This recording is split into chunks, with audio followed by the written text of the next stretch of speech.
sponsors for supporting us this year. DNF Equipment Sales, GPS Power Sport, Murphy Wholesale, U.S. Hydraulics, Pilgrim's Pride.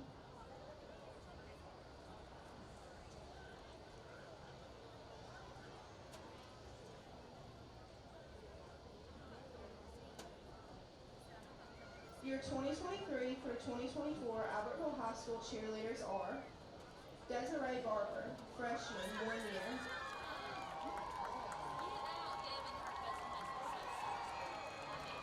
Jesslyn Johnson, freshman, 1 year. Bailey Ramsey, freshman, 1 year. Aria Benefield, sophomore, 1 year.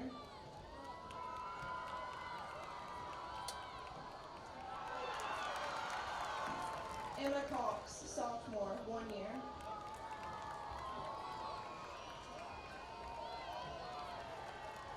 Nathaniel Reduke, sophomore, 1 year.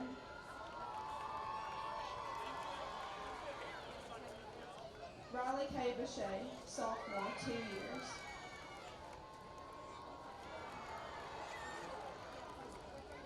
Olivia Johnson, sophomore, 2 years.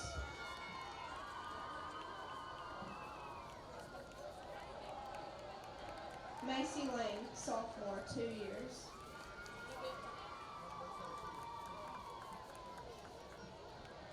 Lauren Murphy, sophomore, 2 years. Molly Walker, sophomore, 2 years.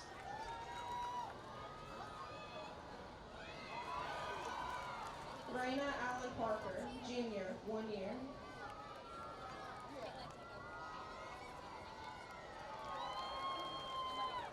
Sarah Odell, junior, 1 year. Reagan Gibson, junior, 2 years.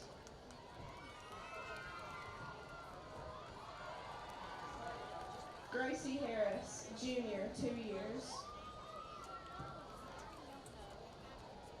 Grace Patterson, junior, 2 years. Hannah Maston, junior, 3 years. J.C. Whitehead, senior, 2 years. Patience Mancinas, senior, 3 years. Kaylee Mostella, senior, 4 years. Year class reunion. With us tonight are some of the seniors from the 2002 Aggie football team. The 2002 Albertville Aggie football team compiled a 9-4 record, which included wins over the #1 team in the state and advancing to the quarterfinals of the state playoffs. Welcome back to the field for the first time since 2002, the winningest football team in Albertville football history, your 2002 Albertville Aggies.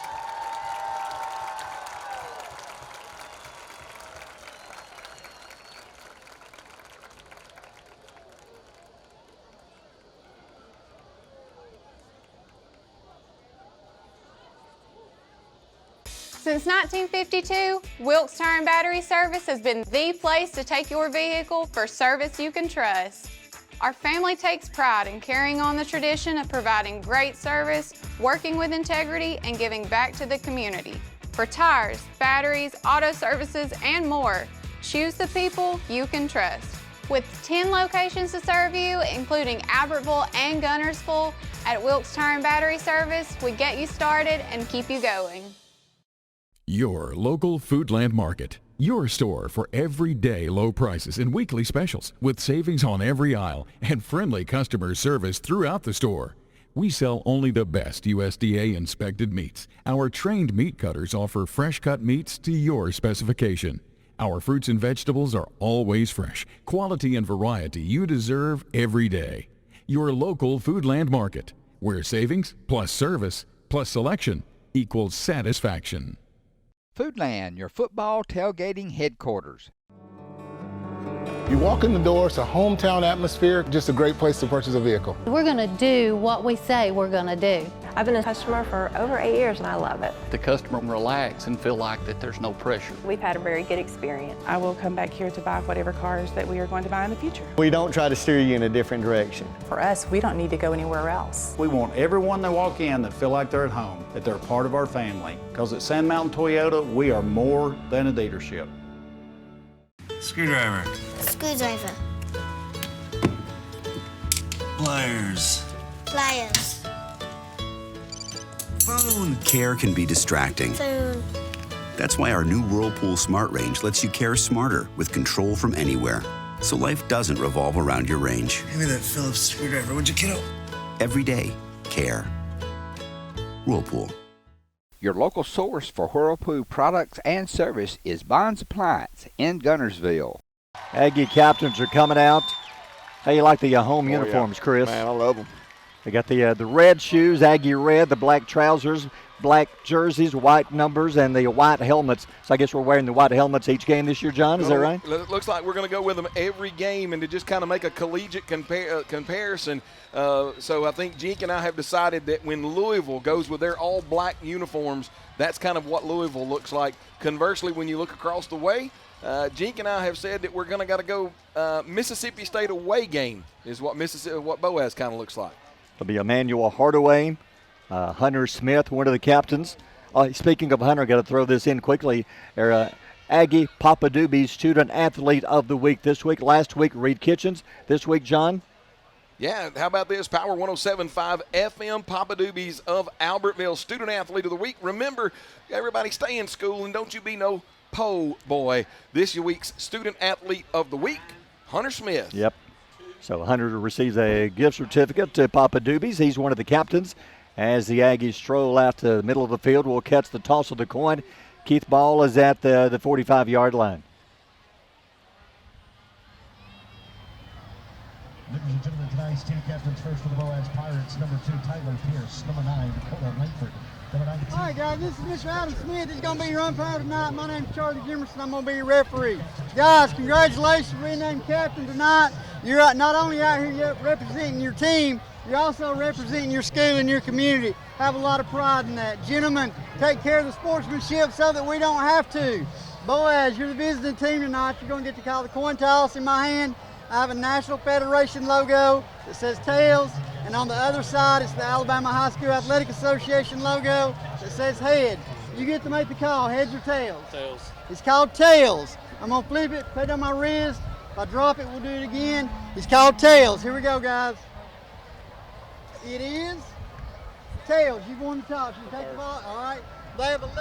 All right, Keith, so Boaz won the toss. Yeah, they're going to defer to the second half. I figure Albertville will take the ball and see if we can't get this thing down the field and put 6 on the board right off the bat. Let's check out the starting lineup for Albertville, John. Yeah, talk about we're going to go on offense first. How about this? We're going to be anchored down at the center position by 6'4", 250-pound Reed Kitchens. Reed Kitchens, remember, our Papadubi Student Athlete of the Week last week. Left guard number 76, Colton Battles. Chase Bynum at the right guard on both sides of Reed Kitchens there. Christian Ramirez at the right tackle. Left tackle is going to be J.J. Julius Staten, as he's going to bring all 307 pounds out to that outside. Hunter Smith, our number 1, probably in the wide receiver core, going to be flanked out to the wide side. Cooper Scott, sophomore, coming big time out of fall camp to be able to also be in that rotation. Elijah Felix, number 12, at the 3rd wide receiver, and Xavier Havis coming out at the 4th wide receiver. And then Dakota Snyder going to be one of the freshman running backs, along with Jacob Laughlin.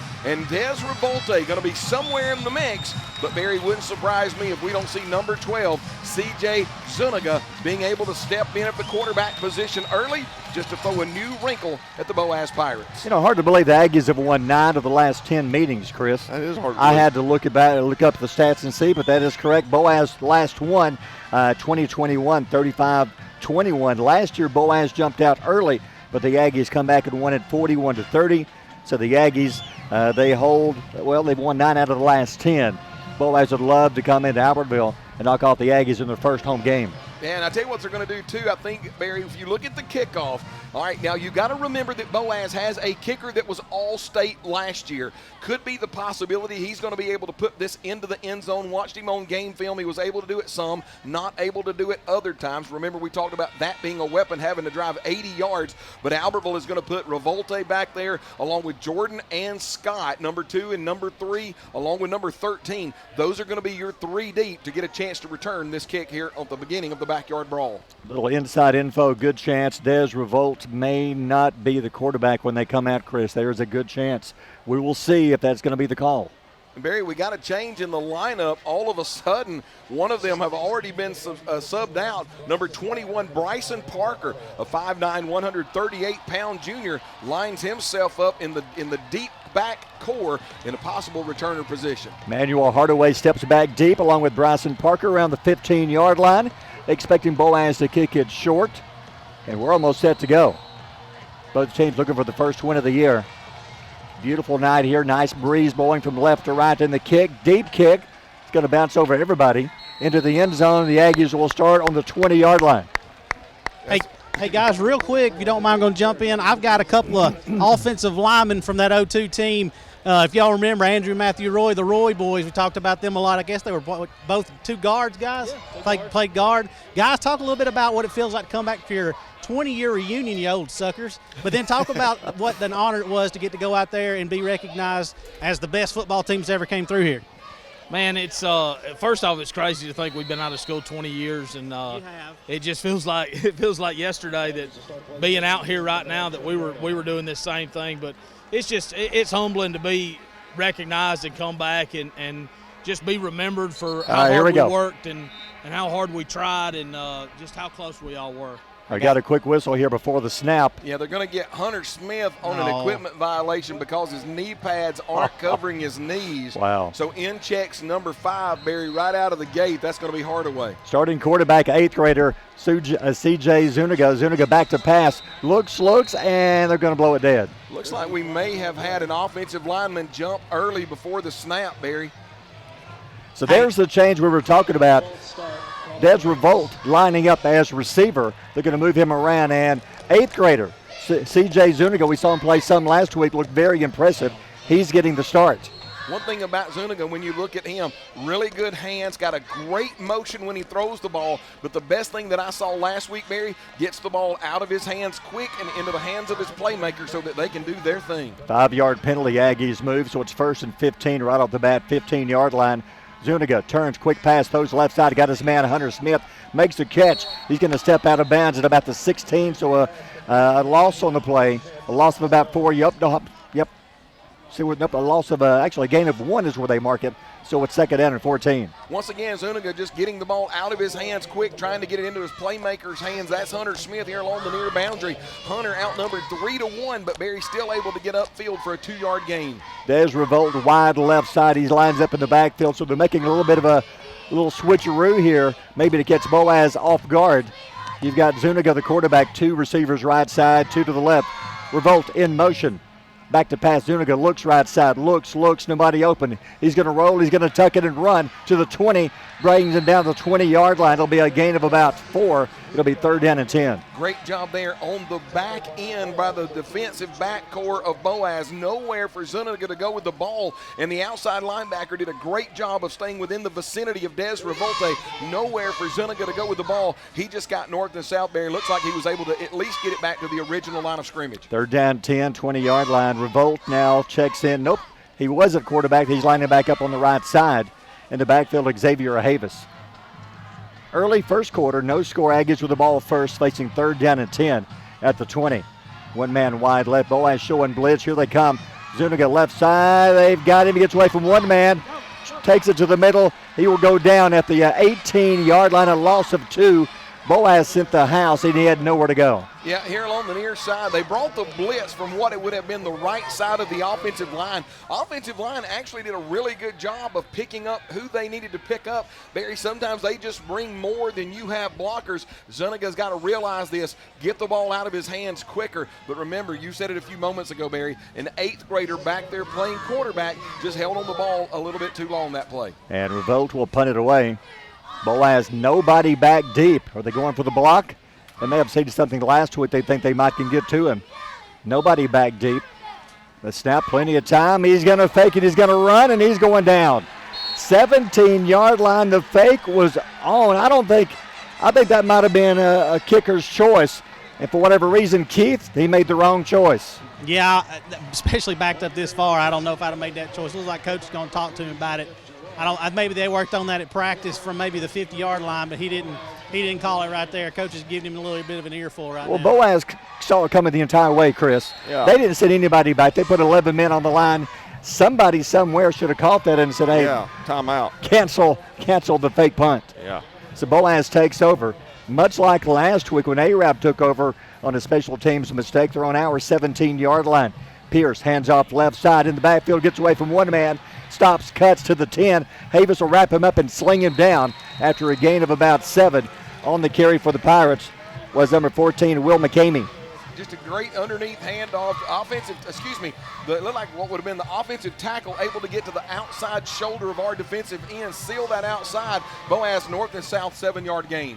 Second down at about 3 from around the 11-yard line. Pierce, quick drop, throws in the middle, got him to the 2, to the 1. He'll dive, he'll go down at the goal line. Ty Sullivan makes the catch. It's going to be first and goal from the 1-yard line. Had a mismatch right there. Sullivan, the wide receiver for Boaz, matched up against an outside linebacker, drove the linebacker off. Tyler Pierce read that, got the ball out of his hands quick, and a big gain inside the 2. First from the 1, hands off, up the middle, steps into the end zone, touchdown. Boaz made it look easy.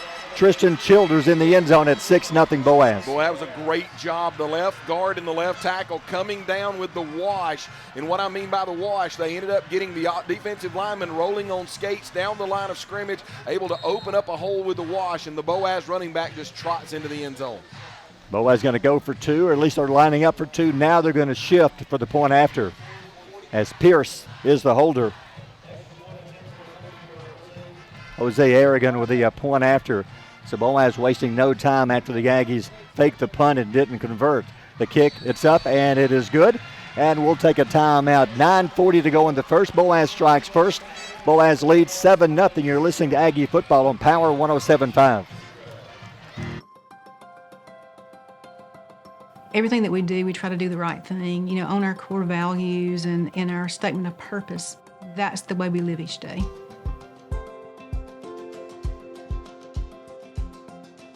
Since 1956 and through 3 generations, the C.A. Langford Company has provided crushed limestone, sand, asphalt, and more. From large commercial projects to small jobs and residential needs. For products and services information, call 582-5723 or visit their informative website, calangford.company. Natural gas appliances from your Marshall County Gas District gives your home the clean, comfortable feel of natural gas. And you can get great rebates on brand new natural gas appliances. Gas furnace, a $1,000 rebate. Tankless water heaters, $300. Clothes dryer or gas lights, $200. Cooktop range, $100. Plus $50 back on lights, grill, logs, and wall heaters. Call your Marshall County Gas office for more details. With locations in Arab, Albertville, and Guntersville. Or call toll free at 1-800-552-1382. Natural gas. Looking for a place that offers something for the whole family? Sand Mountain Park in Albertville is that place. Our membership packages are designed for the entire family. Our first-class facility features a top-of-the-line fitness center along with an indoor aquatic center, basketball and racquetball courts, child watch, group exercise classes, a state-of-the-art tennis center, an 18-hole disc golf course, and much more. SMPA is truly fit for the whole family. Become a member today. Visit sandmountainpark.com/memberships for more information.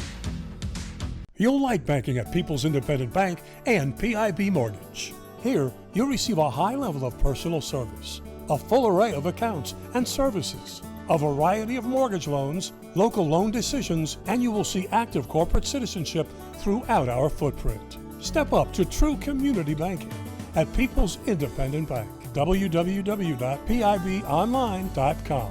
Member FDIC, Equal Housing Lender. NMLS number 466340.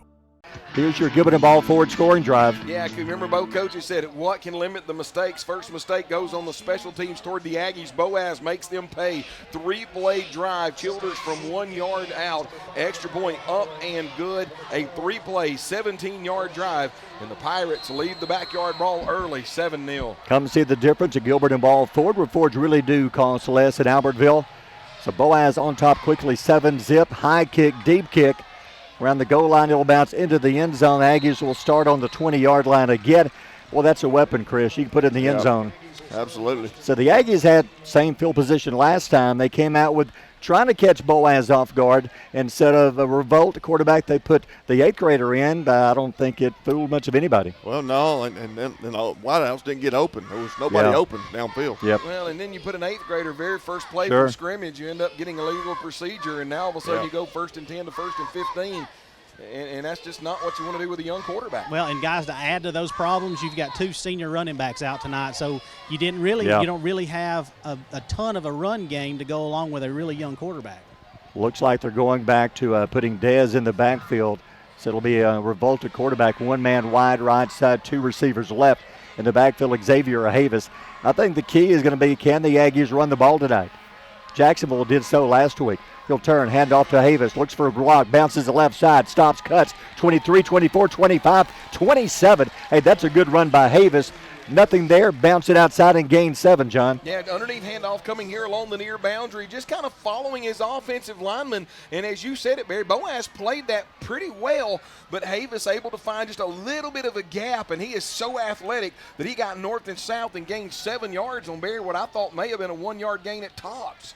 He had 3 carries, 14 last week. 2nd down and short now. Kind of call you may let Revolt roll out, maybe take it on his own.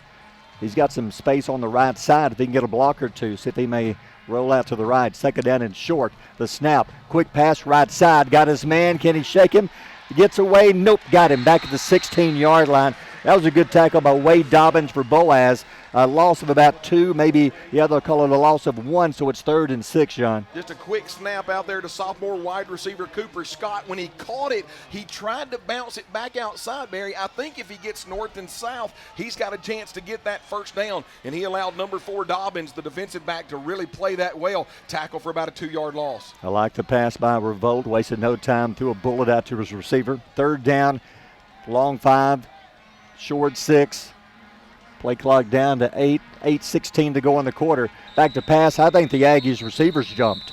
Yep, they did. Looked like the 2 receivers jumped before the snap. I had my eyes on the offensive line. I didn't see an offensive lineman jump.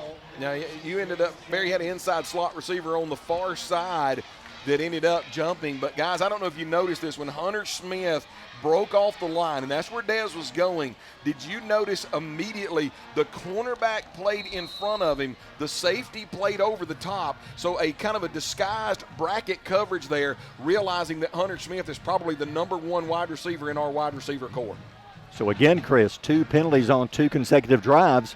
Makes you think back to last week. Got to cut those out early. Can't fall behind like last week. Can't dig a hole. 3rd down at about 9.5 on this one. The snap, Revolt, back to pass, flags are down. Has time, nobody open. Rolls left, stops, cuts, they got him. He will be brought down. There's a flag down. You got to think where the flag is going to be against Albertville, Chris, you would think. Yeah. So if that's the case, they'll decline it. I believe you're going to get false start. Again. Was it Boaz? I think you're going to get, or illegal procedure. Yeah. Illegal procedure there. It looks like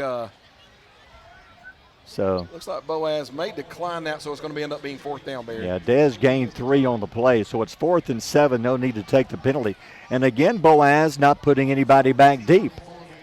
I don't think if you're Albertville, you would try a fake punt again for quite a while. Well, and Boaz may just be saying, hey, we're going to play everything safe. We're not Sure. going to put anybody back there because we've got Tyler Pierce, and he can move the ball down the field pretty good with his arm. Nobody back deep. So it's 4th and 7. Aggies lining up to punt. Play clock at 10. The snap takes a few steps up. Good kick. It's going to bounce at the 48, roll kind of sideways. Finally stops at the Boaz 49-yard line. So with no return, Boaz will start again in good shape at the right at midfield. So Boaz had the ball twice, Chris. Both times great position. Barry, did you notice, Coach, you were down there at field level.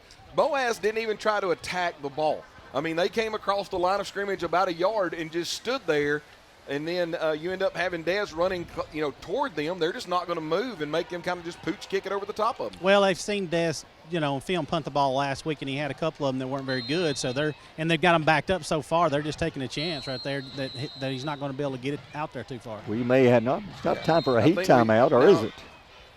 Did Boaz call a timeout? Boaz calls a timeout. Let's take a timeout. 7:10 to go in the first. Boaz on top 7-0.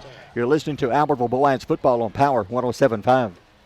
Looking for a place that offers something for the whole family? Sand Mountain Park in Albertville is that place. Our membership packages are designed for the entire family. Our first-class facility features a top-of-the-line fitness center along with an indoor aquatic center, basketball and racquetball courts, child watch, group exercise classes, a state-of-the-art tennis center, an 18-hole disc golf course, and much more. SMPA is truly fit for the whole family. Become a member today. Visit sandmountainpark.com/memberships for more information. People's Bank is my go-to place for banking. When you deal with People's, their goal is your success. Here at People's Bank, it's more about a relationship. I know my bankers, and I've got their cell numbers. I just call them. If we had been with a larger bank, we would have just been a number. We're supported 100% by People's Bank. They're our neighbor, they're our friends. We're part of this community. I went to People's Bank because I knew they were going to take care of me. People's Bank treat us like we're the most important client they have. With gas prices and inflation at an all-time high, Alexander Ford understands it's tough out there. We do not want to be just some dealership, we want to be your dealership. For all your sales, parts, and service needs, we believe we can save you money. We have new inventory on the way, a fully stocked parts department, and an award-winning service department. Alexander Ford has been family-owned and operated for over 50 years in Boaz. We want to be a part of your family. At the Carpet Store, Highway 431 in Albertville, we're more than just our name. Sure, we're carpet, but we're so much more. We're ceramic floors, showers, backsplashes. We're hardwood, laminate, and luxury vinyl tile. We're installation supplies, vinyl flooring, and remnants. Why not visit our beautiful showroom and let our professional sales staff show you all the things we are?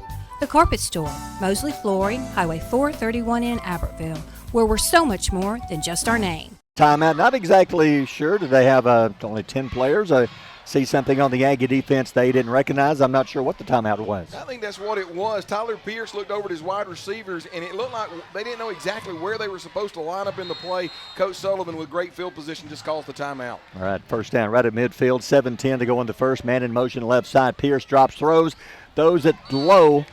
He had to get rid of that one in a hurry. Good pressure by the Aggie D-line. They're in the face of Pierce, and he throws that one low, incomplete. Inside slot receiver Ty Sullivan for Boaz just runs a hook route. But, Barry, I don't know if you notice it. Tyler Pierce getting pressure, getting rid of the ball early. And, man, oh, man, if number 8, Elijah Felix, turns around, he's got a great chance for a pick. 2nd and 10. Boaz motion all over the place. Did the Aggies come across? I think they did. They did. Boaz offensive linemen, they came to the line of scrimmage. The only player on that line of scrimmage who has his hands down is the center. None of the offensive linemen do. They yell shift. The tackle shifts, and when he does, our defensive lineman, a little bit of the yips, jumps in the neutral zone, gives them a free 5 yards. 2nd down and 5 on the Aggie 45-yard line. Pierce hands off up the middle, got a little room. 43 dives to the 42.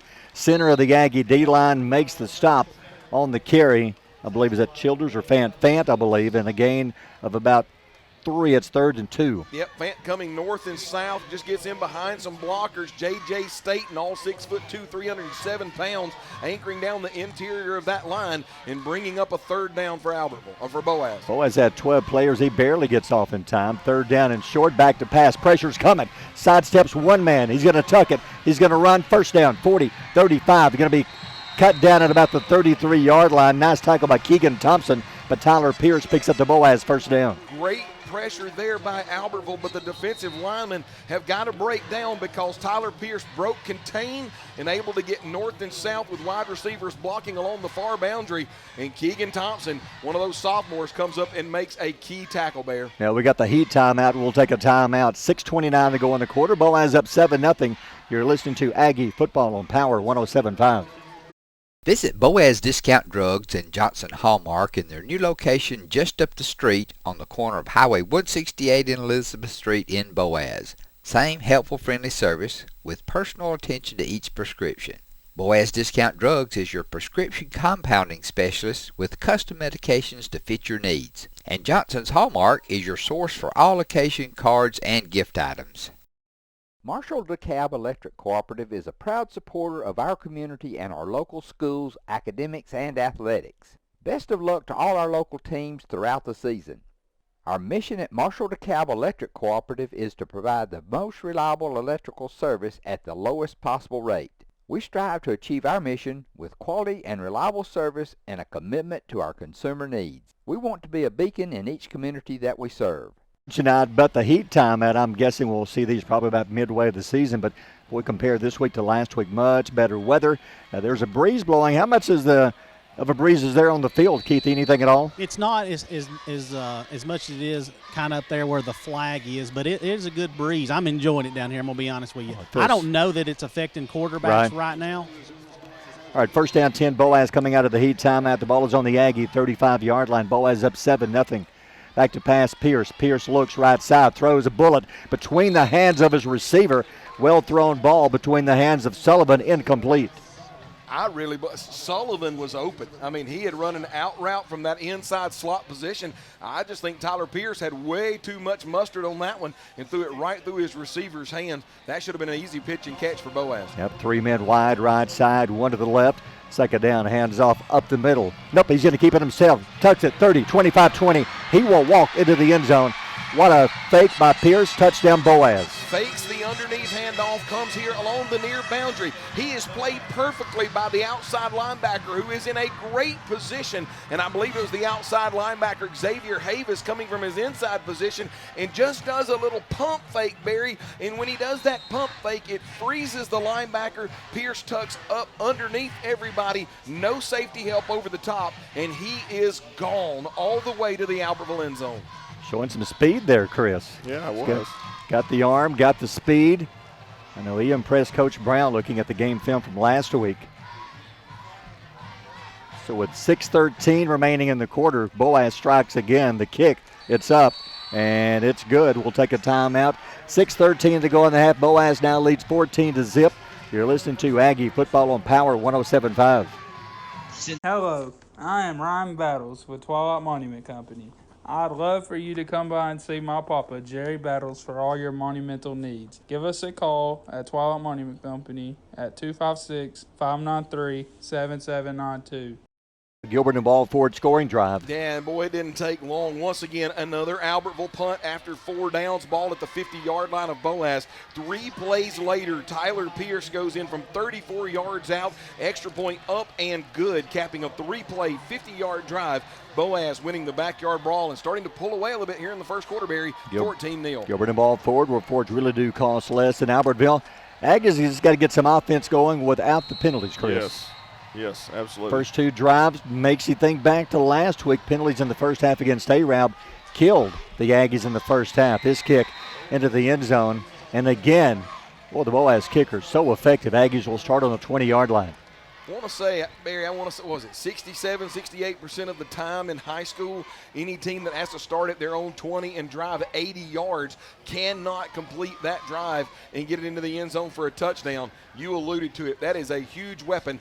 3rd time in a row in this ball game, Albertville coming out from their own 20. Keith, how big is this drive for the offense? It's huge, especially for momentum, man. We've got to get something going, get a sustained drive. I mean, it would be nice to get a quick hitter and get the big play, but we need a good sustained drive, start wearing their defense down a little bit because they're as fresh as they can be. Aggies bringing Zuniga back in. He started the game at quarterback, the 8th grader. They've moved Revolt out left side. Havis in the backfield. Revolt in motion. He'll pitch it. Nope, he'll fake. He's back to pass. Looks, throws it deep into double coverage. Going up. He's got it. What a catch at the 49-yard line. Hunter Smith, first down, Albertville. Hunter Smith is, when you look at Hunter Smith, guys, I mean, he is 6'1", 195 pounds. but he jumps like a center playing for the University of Kentucky. He is bracket coverage again, underneath by the corner, safety over the top, and Hunter literally out jumps everybody. I think he was as high as I was in the press box and brought that down to midfield. Had 6 catches, 63 yards, and a touchdown last week. He was our player of the game. That was a beautiful catch, Chris, between two men. Absolutely. Like he's already ready for some basketball, getting the rebound, midfield, turns, hands off, Havis tries to bounce it, cuts back to the middle, 49-48, a gain of 2. Nothing on the outside, did a good job cutting back to the middle, gains 2. Yeah, just an underneath handoff. Now that they've got a little bit of breathing room, trying to get back to the running game, utilizing that offensive line. And Havis right now getting into the grill of one of his wide receivers who missed his block. And because he missed his block, guys, number 4, Dobbins, able to come up and cut him down right at the line of scrimmage. Aggies coming into the game without their starting running back and their number 2 running back. And there's a penalty? I didn't see the flag. Wow. It's going to be a big one. It's a 15-yarder. I didn't see what happened. Did you see from there, Keith? According to one of the trainers, the quarterback just got the first unsportsmanlike conduct of the ball game. Wow, the quarterback.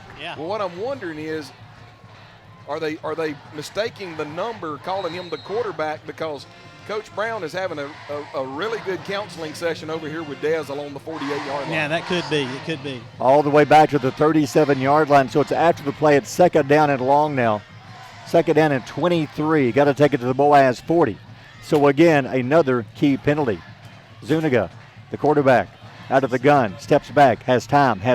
Throws it deep right side, got a man down the sideline, got it complete. Stumbles 20, steps out of bounds at the 20, we're going to say 27-yard line. What a pass and what a catch by Cooper Scott. What a great play. Talk about a sophomore wide receiver. Everybody in the world keying on Hunter Smith. It was kind of a stutter and go, coach, along the far boundary. The Boaz defensive back squatted. Cooper Scott ran past him, and Zuniga with a great pass. And if the safety doesn't get over there, that's an Albertville touchdown.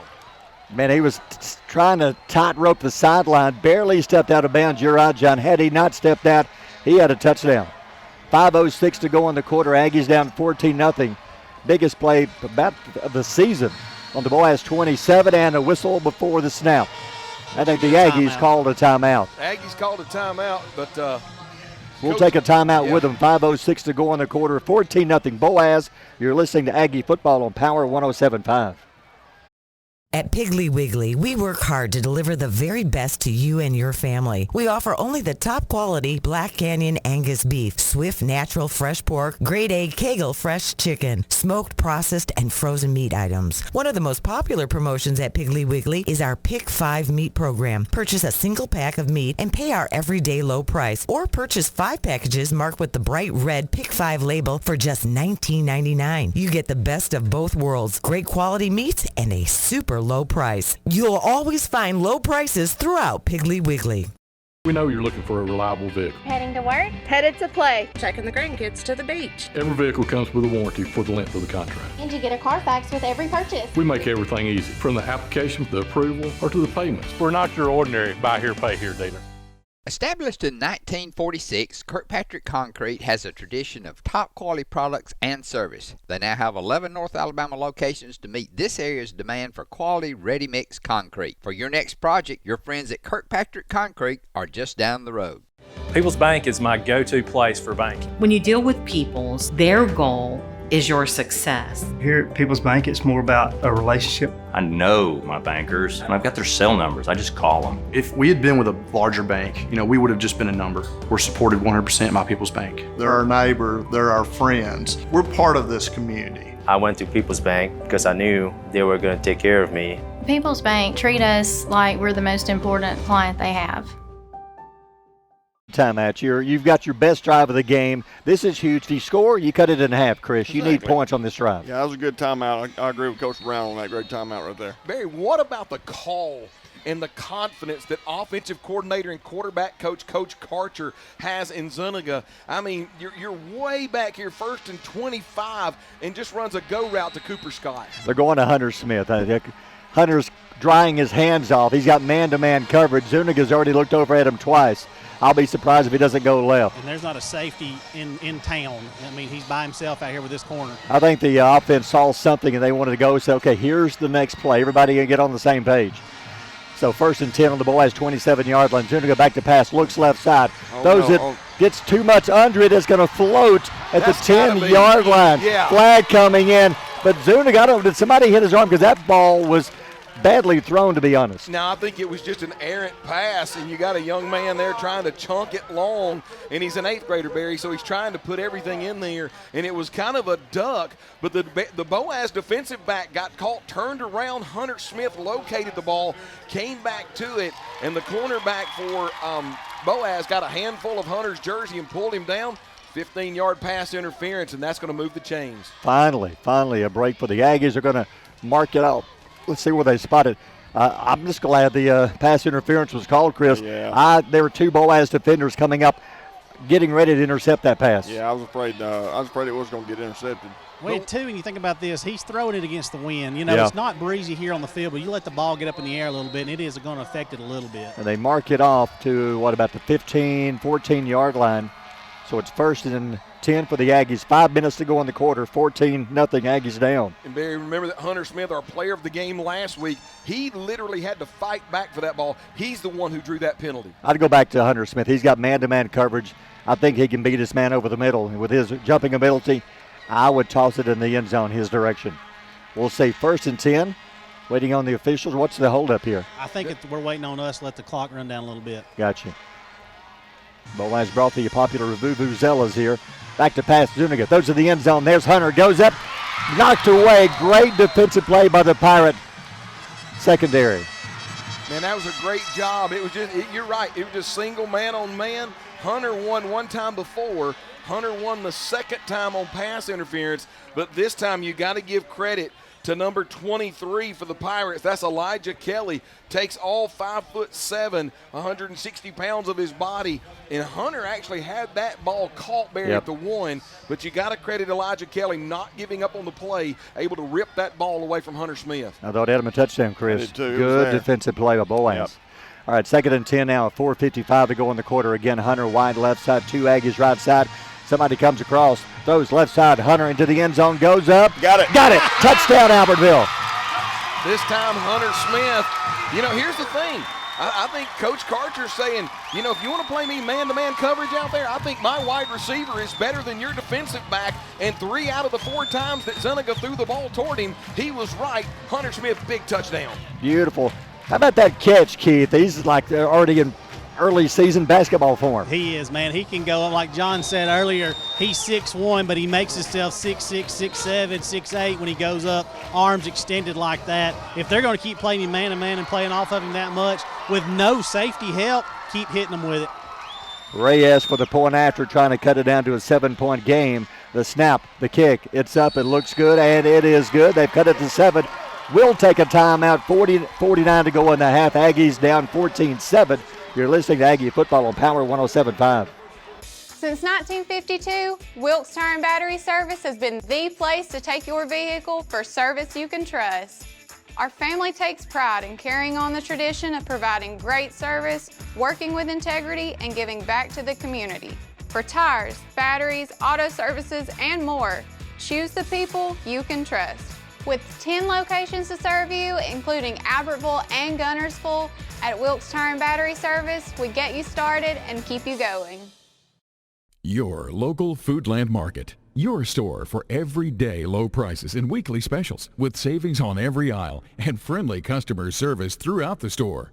We sell only the best USDA inspected meats. Our trained meat cutters offer fresh cut meats to your specification. Our fruits and vegetables are always fresh, quality and variety you deserve every day. Your local Foodland Market, where savings plus service plus selection equals satisfaction. Foodland, your football tailgating headquarters. You walk in the door, it's a hometown atmosphere, just a great place to purchase a vehicle. We're going to do what we say we're going to do. I've been a customer for over 8 years and I love it. The customer can relax and feel like that there's no pressure. We've had a very good experience. I will come back here to buy whatever cars that we are going to buy in the future. We don't try to steer you in a different direction. For us, we don't need to go anywhere else. We want everyone that walk in that feel like they're at home, that they're part of our family. Because at Sand Mountain Toyota, we are more than a dealership. Screwdriver. Screwdriver. Pliers. Pliers. Phone. Care can be distracting. Phone. That's why our new Whirlpool Smart Range lets you care smarter with control from anywhere. So life doesn't revolve around your range. Give me that Phillips screwdriver, would you, kiddo? Every day, care. Whirlpool. Your local source for Whirlpool products and service is Bond's Appliance in Gunnersville. Me wrong. We just gave that statistic that most teams don't drive 80. How about this, Barry? 7 plays, 80 yards. Zuniga to Smith on a 13-yard pitch as he just outjumped everybody in the stadium. Extra point up and good. What was a big-time Boaz crowd going nuts across the way. Silence now, 14-7 Boaz. Gilbert and ball forward, where Fords really do cost less in Albertville. Keith, we said at the beginning of the drive they had to score on that drive, and they did it. It's huge. It's huge for the momentum. It's to get it going our way. It's huge for that 8th grade quarterback. Get that guy a little confidence. And, hey, if they're going to keep playing Hunter like that, keep throwing it his way. Absolutely. Now the kick, high kick, short kick, returnable, 15-yard line to the 20, dancing around, tries the left side to the corner, 25, 30 around the corner to the 42-yard line. Boy, how big is it when Boaz makes us start on their 20? And they're starting on their 40-yard line, Chris. That's a big difference. Yeah, I mean, we got to try to maybe, I don't know what you do on a kick like that, guy. Just got better coverage, I guess. Yeah. Well, and one thing that Boaz did, I don't know if you saw it, Coach, but he was running up the middle, and then it looked like a design play where the blocker just kind of went out, tried to kick out the far gunner, and that's where the running back now plants his feet in the dirt, cuts back across the grain, and he's able to pick up an additional 20 yards. Well, the Boaz blocker on the edge did a fantastic job and just basically nailed our guy and put him on the ground. Pierce back to pass those. Got his man complete, 50-yard line. Nice little throw and catch from Alexander with the catch. A gain of, 9, close to a Boaz first down. Tyler Pierce just knows kind of where he's going to go. The field general absolutely in command of this offense, able to find his receiver, gets it to him, gain of 9. Back to pass those left side, and flags are down there. Nobody was really set, offense or defense. A lot of movement. Who did they catch? I think they're going to get the wide receiver core. Coach looked across the way. They were looking back for Tyler Pierce, but I don't believe they came up and got set correctly. No, I don't think they were set for a second at all. So let's back them up. Let's let Boaz play with some yips, for, like you say, John. Let them play with the yips for a little while. They back it up 5, so it's second down now and 6. Childers in the backfield. Childers had the opening touchdown for Boaz on the 1-yard run. Boaz jumped out 14-zip. Aggies have cut it in half. Boaz with the ball on their 45. Second and 6, and movement again against Albertville. And listen, you cannot tell me that Boaz's offensive coaches did not look at the game film last week and said, listen, Albertville very aggressive along their defensive front. Tyler Pierce gets everybody up. Remember, they just took a 5-yard penalty. Hard count by Tyler Pierce. Albertville defensive player into the neutral zone. They get the 5 yards back. Wow, second and 1. Turns, hand to Childers. Childers at the middle. They're going to stand him up. Christian Ramirez, helmets come flying. Bodies go flying. There's 2 helmets off. Wrestling has broke out. He did not get the first down, 3rd down and 1. Underneath handoff, and he's coming north and south, and I think that was the running back Childers, but he ran into Ramirez, and also Barry, I think he came into right there in number 54 for Albertville, Will Kitchens, able to gobble him up. And it's going to be, I think it's a loss of a yard, upcoming 3rd and 2. And 2 players had to check out for Boaz. They had their helmets pulled off. 3rd down and a yard, hands off the middle. First down, 47-46 to the 46-yard line. Into the game. That was Fant. And 77 for Boaz is about to get them 15, back them up. Yep. He's done it 2 or 3 times. He's a good offensive lineman. He gets his guy on the ground, and then he just kind of belly wops all over him and just kind of – he did it 2 or 3 plays. I've seen him, and they're going to get him on this one. And I hate to say Christian Ramirez, he's hobbling off. Christian hurt his ankle last week, had to have a heavy tape job, and he's hobbling again. Oh, that young man's not happy because he was so excited about the season. Yeah, and that's what they're going to call, Coach. You're exactly right. Don't know if it was necessarily on 77. If you saw what you said you saw, there you go. Yeah. But it's going to back them up 15 yards. Coach Sullivan across the way, not very happy, but it's not very happy, not with the referees as much as it is, I think, with his player, because they had managed to get the ball across and have a first down. And now, if I'm not mistaken, well, here's the thing, Barry. They're going to get the first down. The penalty occurred after the first down. So they're going to back them up 15 yards, but it's going to be 1st and 10. So now they're back on their 39-yard line, 3:45 to go in the quarter. Boaz up 14-7 with the ball. Aggies almost come across again. They've got to be careful. They almost gave him another 5 yards. Almost gave it to him again. He'll turn, hand off. Fant stops, cuts to the middle, 45, midfield, got a hole. 45 Aggie, 41-yard line. First down, finally brought down from behind. Nice job by Peyton Jones making the tackle. Peyton Jones coming from the secondary, and if he doesn't make that tackle, Barry, I think Fant is going all the way down the far side numbers to the end zone. Right now, it seems like our defensive backs are playing back, Barry, trying to give the respect to Tyler Pierce. And in doing so, if the offensive lineman can get a good block right at the line of scrimmage, those running backs have a lot of daylight in the linebacker corps. And during that, Boaz, did they call a timeout before the penalty? Boaz did call a timeout, so we'll take a timeout. 3:25 to go in the quarter. 14-7 Boaz. You're listening to Aggie Football on Power 107.5. Everything that we do, we try to do the right thing, on our core values and in our statement of purpose. That's the way we live each day.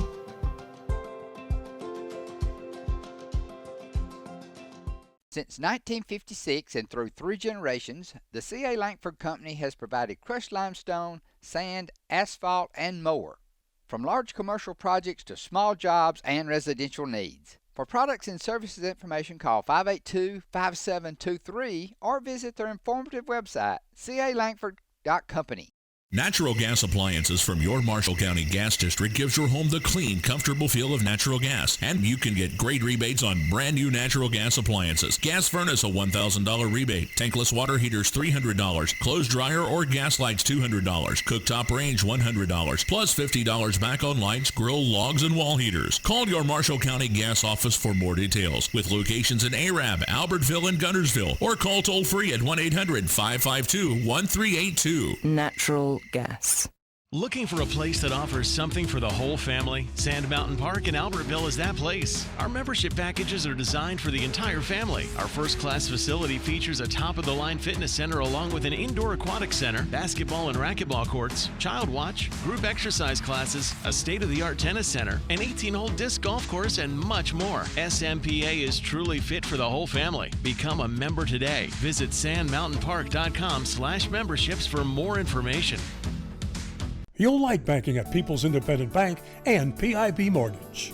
Here, you'll receive a high level of personal service, a full array of accounts and services, a variety of mortgage loans, local loan decisions, and you will see active corporate citizenship throughout our footprint. Step up to true community banking at People's Independent Bank. www.pibonline.com. Member FDIC, Equal Housing Lender. NMLS number 466340. Welcome back. 41-yard line. Boaz driving, first down and 10. 3:25 to go in the opening quarter. Don't forget all the scores coming up following the game. Score I'm interested in is the Fife-Geraldine game. We'll be giving you all the scores later. Here we go. Boaz coming out of the timeout. First and 10 on the Aggie 41.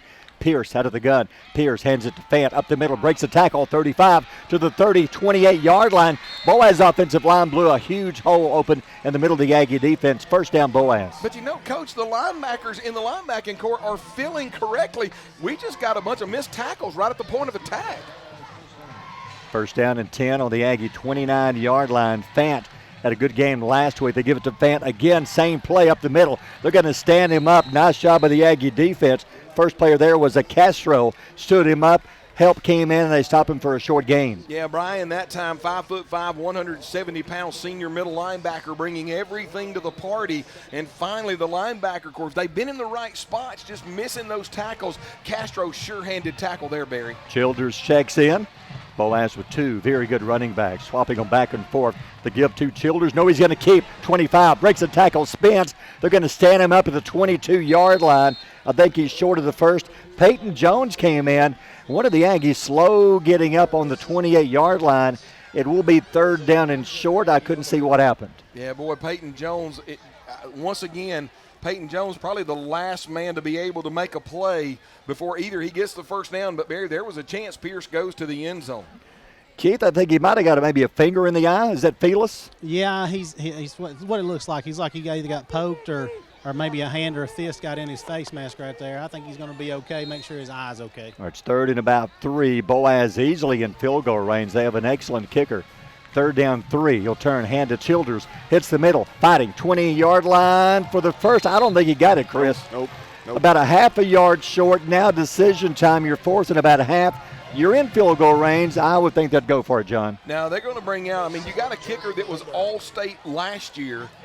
Or wait a minute. Nope, they're bringing out, I thought they were bringing out the kicker. They're just bringing out a heavy package. Pierce under center of all the offensive line. 19, 18, 17, 16. Like the big train rolling. But the flag is down, though. Yeah, they didn't come set again, guys. I think they're going to back them up. Bear, that was just a simple quarterback get under center. Woo. Running back hits you in the back, and that is just an old-fashioned rugby scrum that literally went for about 6 yards. Aggies have got to realize up front when they get into that formation, you just got to, at the snap of the ball, it's whoever gets lowest and whoever hits the point of attack first. I think now you got to go, Chris. Now you're looking at 4th and 6. Well, they have a good kicker, but now you're looking at if you try a field goal here, the ball is on they're 27, about a 44, 43-yard field goal. Hey, Barry, but according to Coach Sullivan, he said he feels comfortable any time that they can get the ball inside the 35-yard line. Coach Sullivan feels comfortable with his field goal kicker. This is a game-changing 4th down. Boaz going to go on the Aggie 25, 4th down and 6. Pierce out of the gun, one man right side, back to pass, looks, nobody open, rolls to his right, still rolling, being chased, gets away from one man, steps up, throws it to the end zone. He was past the line of scrimmage. First of all, is there a flag that he threw it at the 28? It's incomplete, but regardless, he was past the line of scrimmage when he threw it. Boy, what a great play there, Coach. What happened on the near boundary? No, I don't see a flag. They're just really excited about the stop and getting some pressure on the quarterback right there. I expected him to throw a flag. It looked like he had crossed the line of scrimmage, but no flag there, but Aggie football, 1st and 10.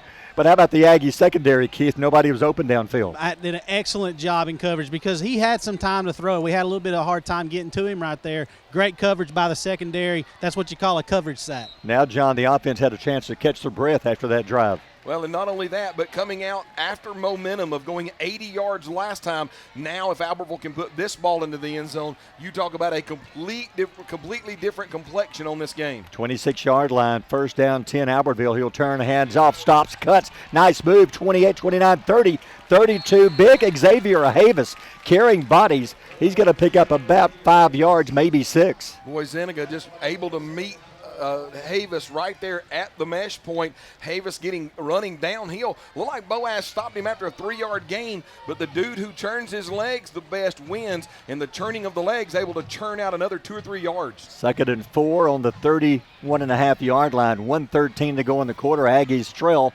14-7, but they got the ball driving again. 2nd and short, hands off right side, tries to cut the corner, stops, cuts back, 32, 33. It's a short gain, but he makes something out of nothing.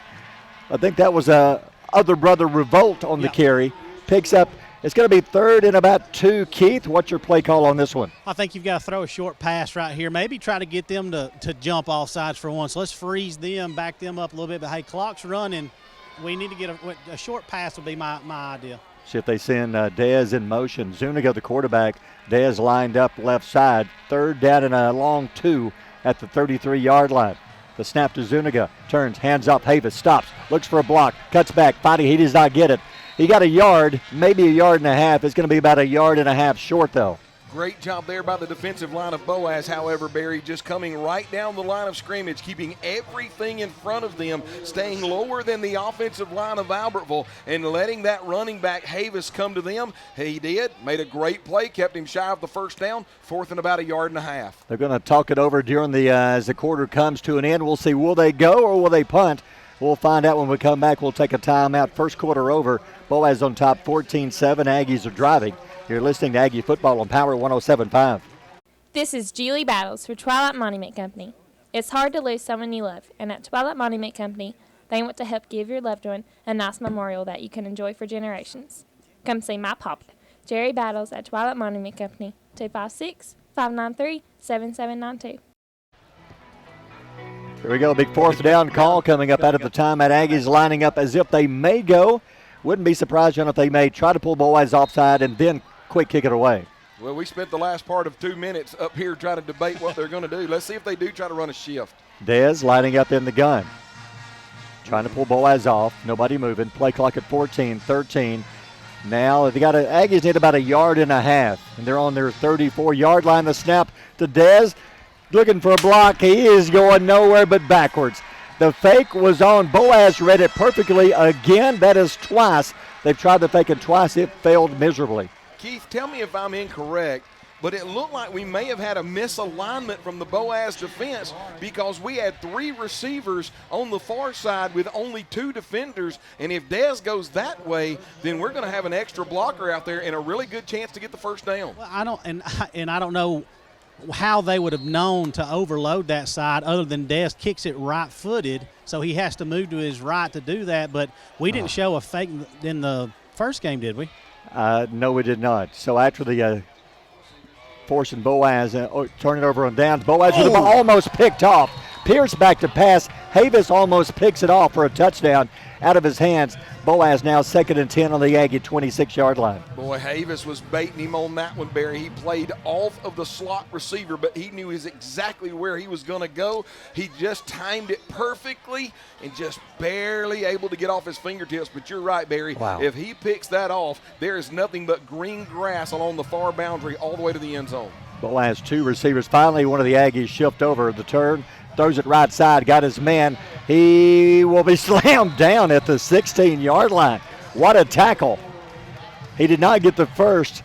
Who made the tackle? I couldn't see the number from here. I couldn't see it either, guys. Wow, that was a body slam, Chris. I believe that was number 2. Was that Evan Jordan that made that tackle? No, number 4 maybe? 4.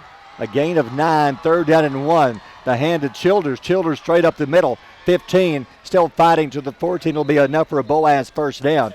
So Boaz, new set of downs, early second quarter. That was just big uglies against big uglies down there. Who wants it more in the line of scrimmage? Remember, Coach Sullivan very high on that offensive line. Didn't do well last week, but he said they've matured and come a long way since the beginning of fall camp. And right there, Barry, they needed 2 and looked like they gained the first down, but no, Is Barry. there a flag? I think they're going to say that maybe the running back went down early in that pile. Is there a flag? What's the call? We've got an illegal substitution against Albertville. So too many men on the field. Wow. So Boaz, will they take the penalty? The play gave them a first down. If they take the penalty, I guess they pick up a couple more yards because it was a gain of about 3.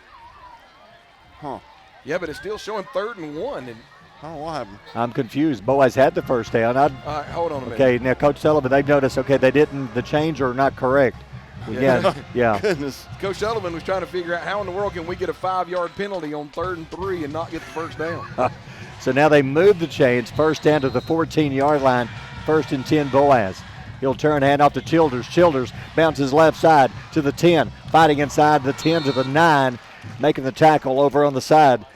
That was Jordan Laredo making the tackle, short gain, a gain of about 3, maybe 4. Yeah, that offensive line now trying to enact their will down in around that line of scrimmage area for Boaz. Albertville defensive line strict, goes down the line of scrimmage, allows Felix and Laredo to get there for the tackle. 2nd and 6, hands off to Childers, hit in the backfield, dragging a man. He's going to get a few. They hit him in the backfield, good run by Childers. It's going to be a gain of a couple. First Aggie back there. Couldn't see, was that 79? I couldn't see who that was. Yes, it was, Barry. Number Alexander. 79. So it's 3rd and 3. Boaz easily in field goal range. They're on inside the Aggie 10-yard line. So if they don't get it here, they have a decision to make. And boy, if you're Albertville, get ready for a hard count. Yep. It'll make this a little bit manageable or even give them the first down. 3rd down and 3. The ball is on the Aggie 4. Ball is on the 7-yard line, rather. 3rd down and 3 on the 7. Pierce, man in motion. The snap, steps back. Pressure's coming. Looks. Going to run, roll left side. He's going to have to take it and run. Dropped him at the 5-yard line. He should be about a yard short. He hit the ground hard. He is slow getting up. Huge play. Quarterback Tyler Pierce drops back in the pocket. All the wide receivers are out in their route. He steps up away from the pressure. A lot of green grass, only one player between him and the end zone. Number 7, Jordan Laredo, 5'7", 195-pound junior, able to make that tackle, Bear. 4th and 1 on the 5-yard line. Big play. Pierce trying to do it. He did. He pulled the Aggies off sides. First down, Boaz. Gosh almighty. Well, this receiver down here moved. This receiver moved, but we moved too. I think that both folks are kind of arguing, but I believe that they're going to get inside linebacker trying to kind of detect the snap. Great job by an experienced field general in Tyler Pierce. Makes that hard count. Albertville jumps into the neutral zone. Wow. And Barry, what was 4th and 1 now becomes 1st and goal. From the 3-yard line. 1st and goal from the 3. Boaz, 9:47 to go on the half. Knocking on the door. The hand to Fant. Hit in the backfield. He'll fall forward. Maybe half a yard. Was that Laughlin? Laughlin hit him first. Gains a yard. It'll be 2nd to goal from the 2. Guys, this is where that goal line stand last week against Arab. This is where in the psyche of these young men from Albertville where it can come into play. They gained a yard, 2 yards away from pay dirt. Albertville's just got to keep them out of the end zone here. 2nd and goal from the 2-yard line. Boaz knock on the door. Pierce keeps the ball himself. He'll sidestep 1 man and step into the end zone. Touchdown, Boaz. Fakes the underneath handoff. Linebacker goes with the running back. Tyler Pierce keeps the ball and goes north and south, and great blocking up front. Literally goes into the end zone untouched. Great job there by Tyler Pierce. If you go back, Chris, you look at this thing. I believe there's an injured Aggie. I can't see who it is in the middle of the pile, but penalties. Penalties were so huge here in the first half. Yeah, that's 7 guys in the first half, just like last week. Couldn't see what happened. Keith, any idea who that is that's still laying down around the goal line? Yeah, I think it's Laughlin. He's playing that defensive end spot and getting a lot of pressure, shooting gaps. I'm not sure that he didn't get cut on that play. And when I say that, what I mean is somebody went low and hit him in his knees, and he kind of got upended, and looks like they're looking at that left leg. So he's lying right around the goal line. Boaz with the touchdown. You go back to these penalties. If you go back in the first half, much like the Arab game last week, Chris, the penalties just killed the Aggies in the first half. Yeah, I believe we had 9 in the first half, and we're on our way to doing the same thing again. Yeah, and it's the same stuff. It's not changed. The penalties are the same. Good to see Laughlin standing up, walking gingerly with his left foot. Hopefully something they can tape up. Hopefully nothing major. He's being assisted with the 2 trainers, not putting much weight on the left foot. And Barry, I want to give a shout out to our 2 trainers real quick because they do a lot during the week with practice. Obviously, they're keeping our guys hydrated and keeping them healed up to play. And we don't have 7A numbers right now, so those guys are literally having to work overtime a lot of times. And we commonly refer to them as Duck and Buck. So Duck and Buck, just wanted to let you know, shout out from the press box that we love what you do for Albertville Athletics. All right, so Laughlin will be helped over to the trainer's table. We'll get an update soon. Now Boaz for the point after, up 20-7, 9:17 to go on the half. Waiting for the extra point. And good snap. It's down and kicks in the air, and it is good. We'll take a timeout. Boaz up by 14, 21-7. You're listening to Aggie Football on Power 107.5.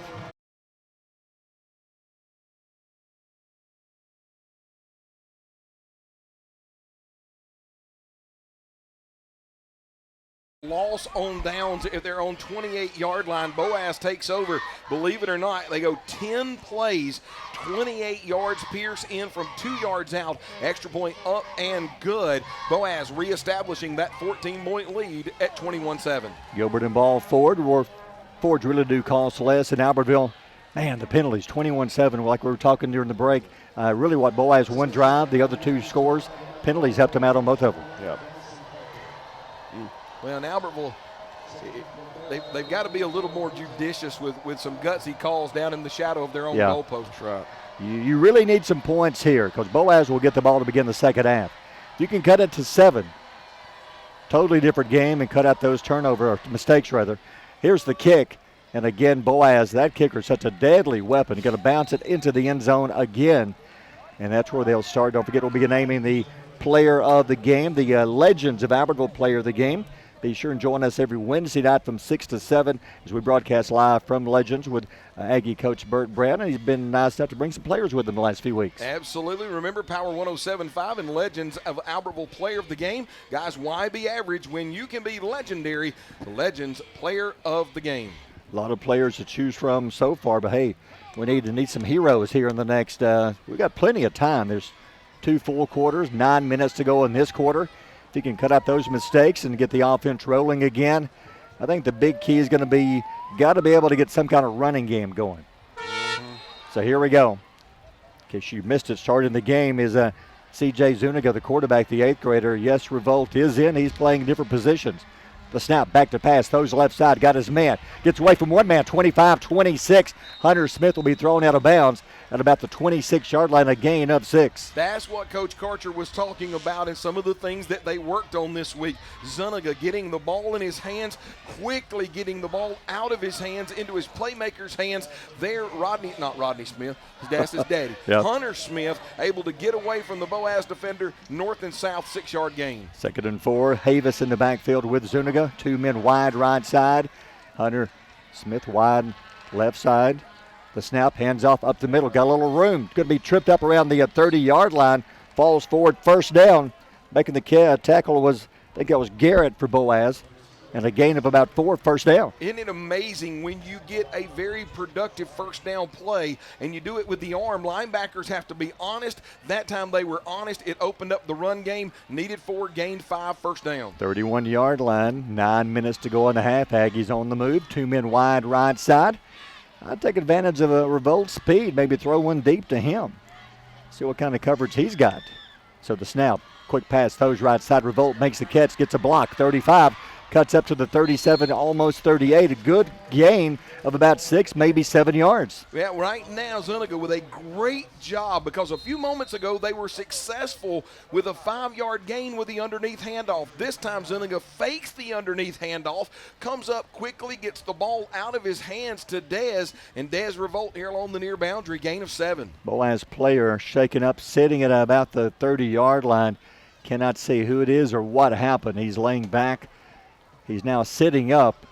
Can't see who that is. It looks like it's senior number 11, Carson Gable.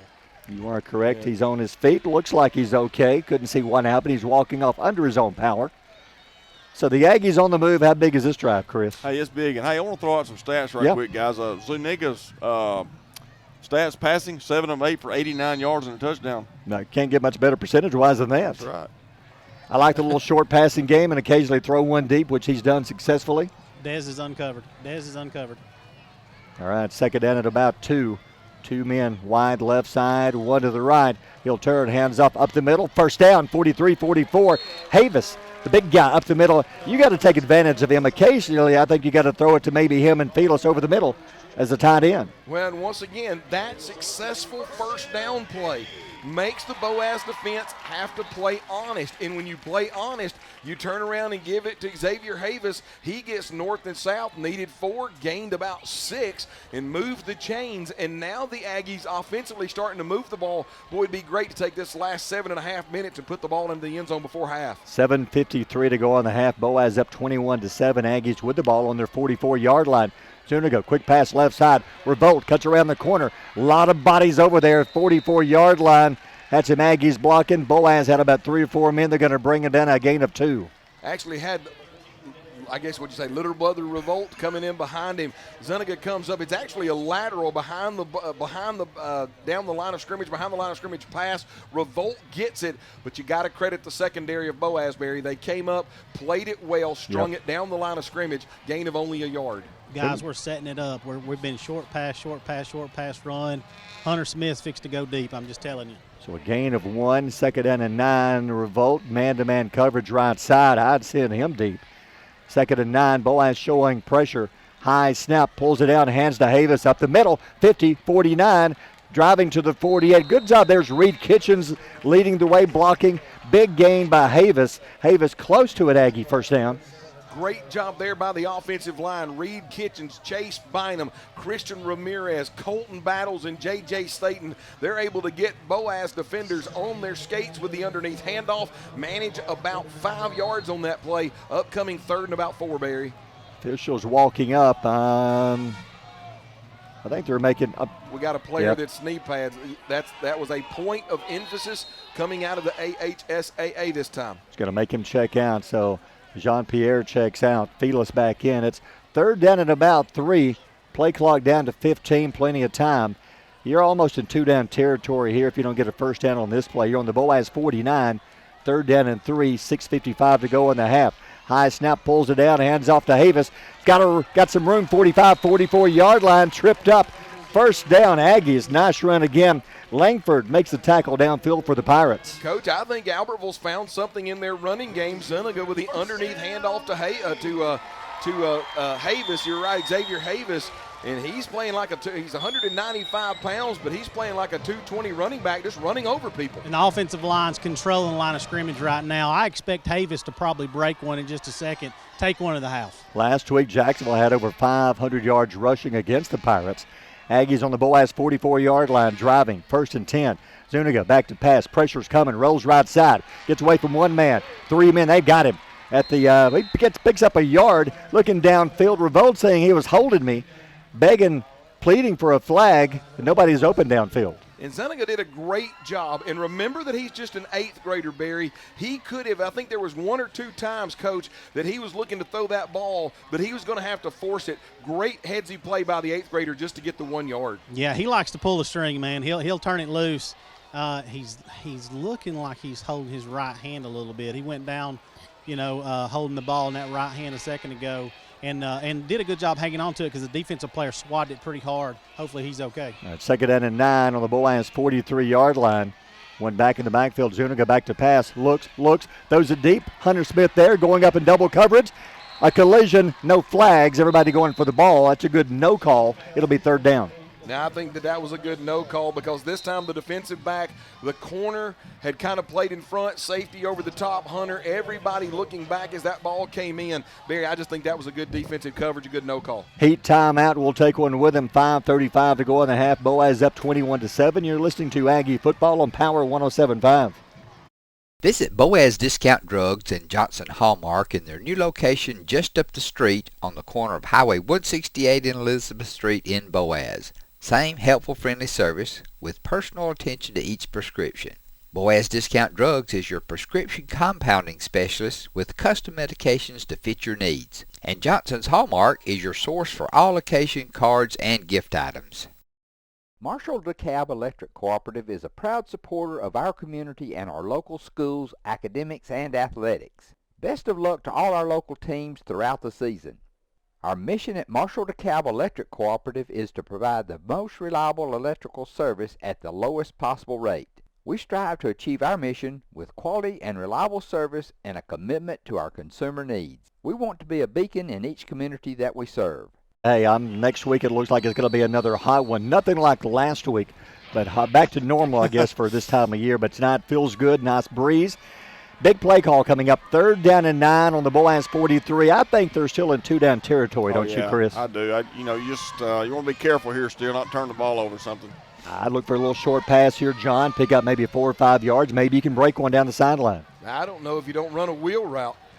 You got Hunter Smith on the outside, Cooper Scott with that big play a while ago. Wow. Run a slant, run Cooper out from behind that in a wheel route. You may catch him going down the sideline. Geraldine leads 5-14 in the first half.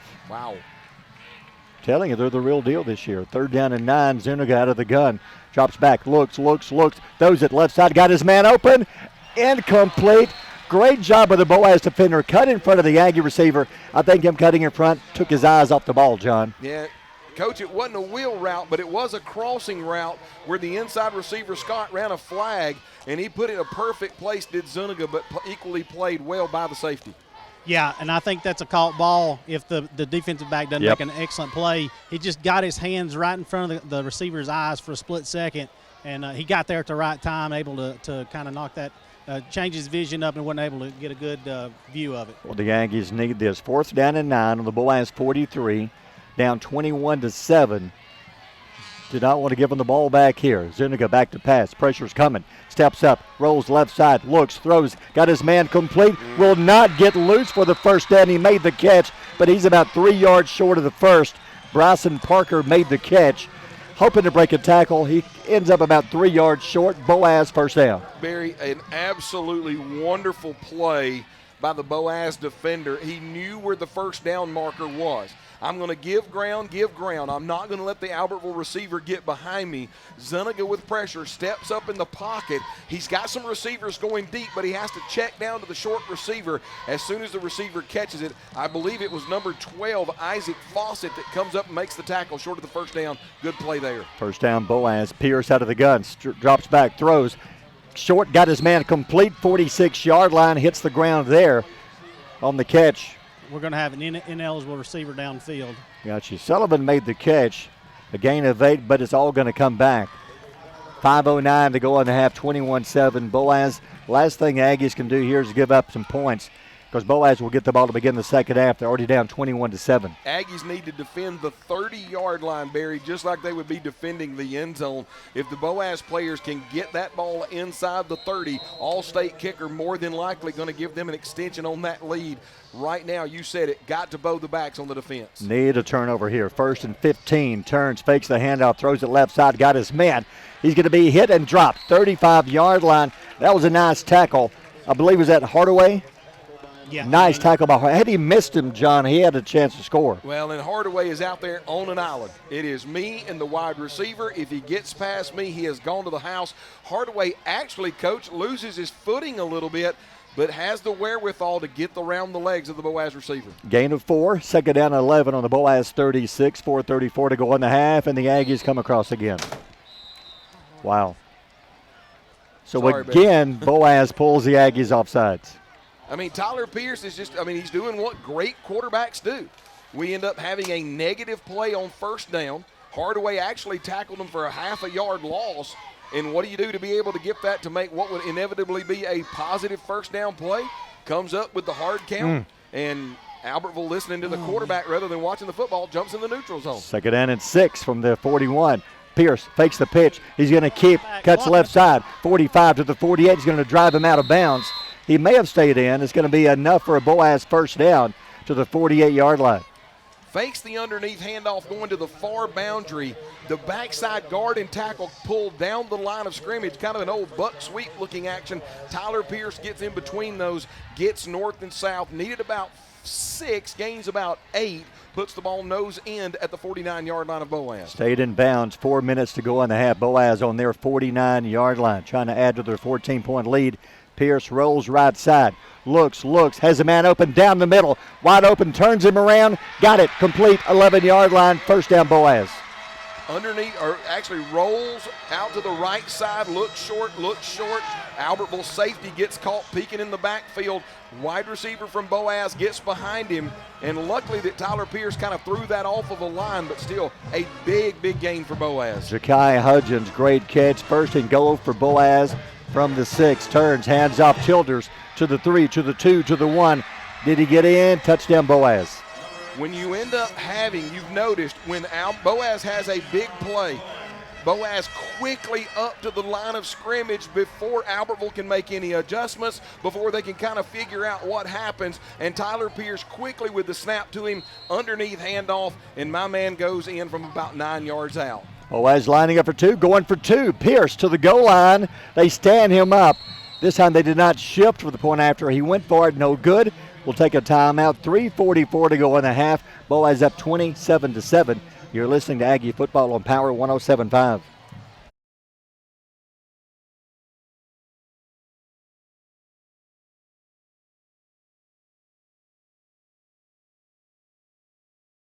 Punch it in the end zone. Here's your Gilbert and Ball Ford scoring drive. Yeah, once again, the Albertville Aggies not able to convert on a 4th down, give the ball back to the Pirates at their own 37-yard line. 6 plays, 63 yards later, Childers goes in from 10 yards out. The extra point, no good. But Boaz pulling away here in the backyard brawl. Not even to halftime, Barry. It's 27-7 Boaz. Gilbert and Ball Ford. Well, Fords really do cost less in Albertville. I tell you, the kicker's consistent. Look for this one to go into the end zone also. Yeah. He's a weapon. I want to see if it gets it all the way to the end zone with the wind blowing at him. That'll tell you exactly how Sure. strong. I mean, he's an all-stater. I expect him to get it there, but Well, the Aggies, if at all possible, need something here to end the half. You're down by 20. If you can score, you cut it back to a two-score game. Here's the kick into the end zone. Again, barely got in there, but hey, it got in the end zone. Touchback. Barely. Kicking into the wind. Yep. 62 yards into the wind because it went 2 yards deep in the end zone. That's a weapon right there, guys. Yes. Wow. Big. He's kicking him to the snow cone truck a while ago with the wind behind him. Big drive coming up for the Aggie offense. If at all possible, need some points. If you can cut it to 27-14, you're back in it with another half to go. So far, not forcing any turnovers, and we've had way too many penalties, Chris. Yeah, we're about to run out of room on the sheet. Yeah. I had to write down so many. So here we go. Zuniga, the quarterback, the 8th grader, doing a great job. He's got Revolt wide right side. 2 receivers right side, 1 to the left. Havis in the backfield. Zuniga rolls left side, stops, looks, throws back to the middle, intercepted. Flags are down, 30 to the 20, to the 10, to the 5. He will score, but there's a flag down at the 25. Was it pass interference? Boaz, that's the only hope that this one comes back. I think there's a chance, Barry, that we may have defensive holding on Boaz, but let's see. No, we got an ineligible receiver downfield. We do. Ineligible receiver downfield. That is going to be a pick 6 for Boaz. I couldn't tell, Keith, the receiver, was it a wrong route, just a bad read, or what happened? Yeah, the quarterback and the receiver not on the same page on the play. Quarterback broke inside. The play went outside. So for the point after, Boaz going for 2. There's flags in the end zone, all kinds of stuff going on. I'm not sure that the receiver got set on that play again. So Boaz was going for 2. Let's see what they call. They're pointing towards Boaz. No, now Boaz is saying decline. So it must have been against Albertville. Nope, it's against. Oh. Even the official pointed both ways, and he was wrong. So it is against Albertville. So the 2-point try. Coach Brown's wanting an explanation. Hey, guys, how did we get a false start on defense? Somebody want to explain that? That's what Coach Brown is asking. The only way you can get a false start, well, that's a delay of game when you start barking out their signals, right? That's what they call a delay of game on that one. I don't know. Coach Brown wants an explanation. He's not going to get one. It doesn't look like White Hat's walking away from him. And, Barry, we got a pick 6 on that one. All right. We'll take a timeout. Boaz on top, 33-7. You're listening to Aggie Football on Power 107.5. Hello, I am Ryan Battles with Twilight Monument Company. I'd love for you to come by and see my papa, Jerry Battles, for all your monumental needs. Give us a call at Twilight Monument Company at 256-593-7792. Scoreboard still says 33-7 after the interception of the 2-point conversion, but the scoreboard still says 33-7. Well, and Coach Sullivan now gets his opportunity to walk out and speak to the White Hat to see why we're not getting any points, and we had points and now we don't. And well, it was a false start on the defense, and then they asked Boaz if they wanted to decline the penalty, but it seemed like they would get to run a play again. I don't know what happened. Well, I'm totally confused, guys. Well, here's the thing. I think the referee here along the near side has kind of told Coach Brown and also Coach Harper, Tony Harper, who's the defensive coordinator, that Boaz has got to run that offensive play again for the 2-point conversion or the extra point, however they want to do it. Right. Dead ball foul. Dead ball foul on both of them, so we're going to do a do-over, as we say. Okay. So both teams had left the field lining up for the kickoff. Now they bring the defense and the offense back out, and Boaz is going to go for the extra point with the kicker. So it is 33-7. Now they'll try the point after. And the snap, and the kick is up, and it is good, 34-7. So the scoring drive, no drive, pick 6, touchdown Boaz, John. Yeah, so you got an 8th grade quarterback, and he's trying to make a play and get the Aggies some points before the half. And, Coach, you alluded to it. I think he eyed down the receiver, but he was going to throw it where a spot was. Receiver went inside. The quarterback throws it outside, and then Kelly, Gets a 38-yard pick six down along the far boundary, takes it all the way to the end zone, extra point up and good. And, man, Boaz pulling away in this game, 34-7. It almost looked like, they've been playing Hunter Smith man-to-man for the most part, and they may have went away from it on that play because it looked like that corner was kind of sitting in zone because he was just playing out there. He wasn't close to Hunter, and kind of the ball was thrown right at him, so they might have switched up, confused the young quarterback. So now I think we're set to go for the kickoff. There's a lot of confusion on that one, but still, it's still a 34-7 game. If you're the Aggies, you just got to settle down. Last week, halftime, you came out and played much better second half. And they haven't played that badly other than way too many penalties. Here's the kick. Again, a deep kick. It's going to bounce into the end zone again. And the Aggies will start again on the 20-yard line. Field position has been in Boaz's favor big time, Chris. Oh, yes. The whole half. Well, when you look at Boaz, guys, they started at the Albertville 17. They started at midfield, their own 41. I guess the longest drive is when they started their own 28. And then they started from their own 37, and then a pick six from the Albertville 20. So with the exception of just two drives, they've literally played on Albertville's side of the field, hence the reason why they've been able to rack up 34 first-half points. You don't want to second guess, but I think the two fake punts put the defense with their back against the wall twice in the first quarter. So here we go, 34-7. Boaz up, Aggies ball, 3:32 to go on the half on their own 20-yard line. Quarterback Zuniga went back beside him, hands off to the back. That's Havis. Havis going to be hit in the backfield and slammed down at the line of scrimmage. He had nowhere to go. Good job by the Pirates. Is that number 16?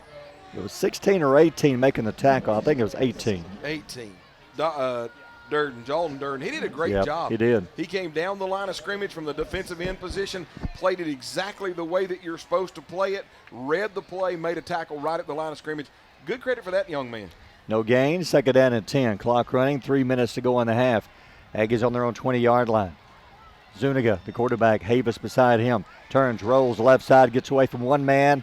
Looks, he's going to stop, he's going to run. Could have been a face mask there, 24-yard line. He must have got him by the shoulder pads because he sure did jerk back at her, a gain of 4. But what a great job. I know it's not exactly the first half we wanted, but an 8th grade quarterback, coach, realized that they were bringing a blitz, outside linebacker blitz. As soon as he got it, he pirouetted out from that shotgun.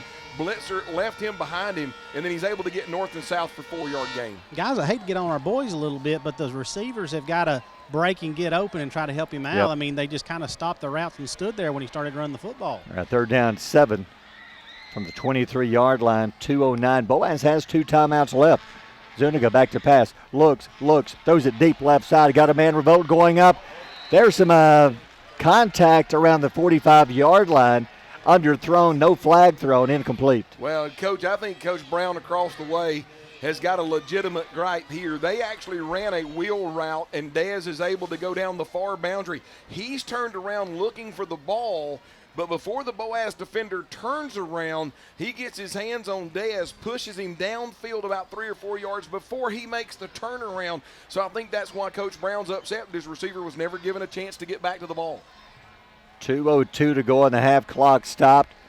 Revolt lining up to punt from the 23-yard line, 34-7. Boaz up. The snap, low line drive. This one's going to bounce midfield, 45 down the sideline. Thing is, if Boaz punches one in here, Chris, it's going to be a long second half. Oh, I know it. It's already been a long first half. It sure has. Looks like Boaz.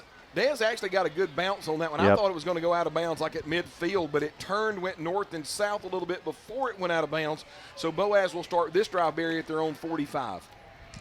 Coach, or guys, is it John Denver song where the band refuses to leave the field? I think Boaz's band trying to take the field early. I'm getting pushed onto the field over here. I noticed that. They crowd me. Yeah. Just a beautiful night here for football. Boaz with the ball, 45-yard line in front of a big Boaz crowd. Pierce back to pass. Pierce looks, pumps, looks, throws it deep down the right side. Got a man open. Incomplete, 10-yard line. If he had thrown it over the other shoulder, Keith, he would have scored. Yeah, he would. And our secondary at safety got beat again. I tell you what, the Pierce kid has a cannon. I mean, he has a different zip on the ball than we didn't see a whole lot of quarterbacks last year that had that kind of zip. No. So and I tell you what, there's a guy. Go ahead. 2nd and 10, turns hand off. Childers hit at the line, fighting to the 50, 49. Was it loose? Yep. Ball is loose. Aggies recover. Huge turnover for Albertville. Defense forced the fumble. Who recovered? I couldn't see, Keith. I think 42. Is it Brian? What's his last name? Castro. I believe Brian was the man on the spot right there. So they're patting him on the head over here in front of us. Dalrymple must have knocked it loose, and then Castro recovered. But regardless, Dalrymple, I guess, John, we had him for dinner a couple of nights ago at Legends, and makes a big play there. That was it was a great play. I mean, Dalrymple does a great job.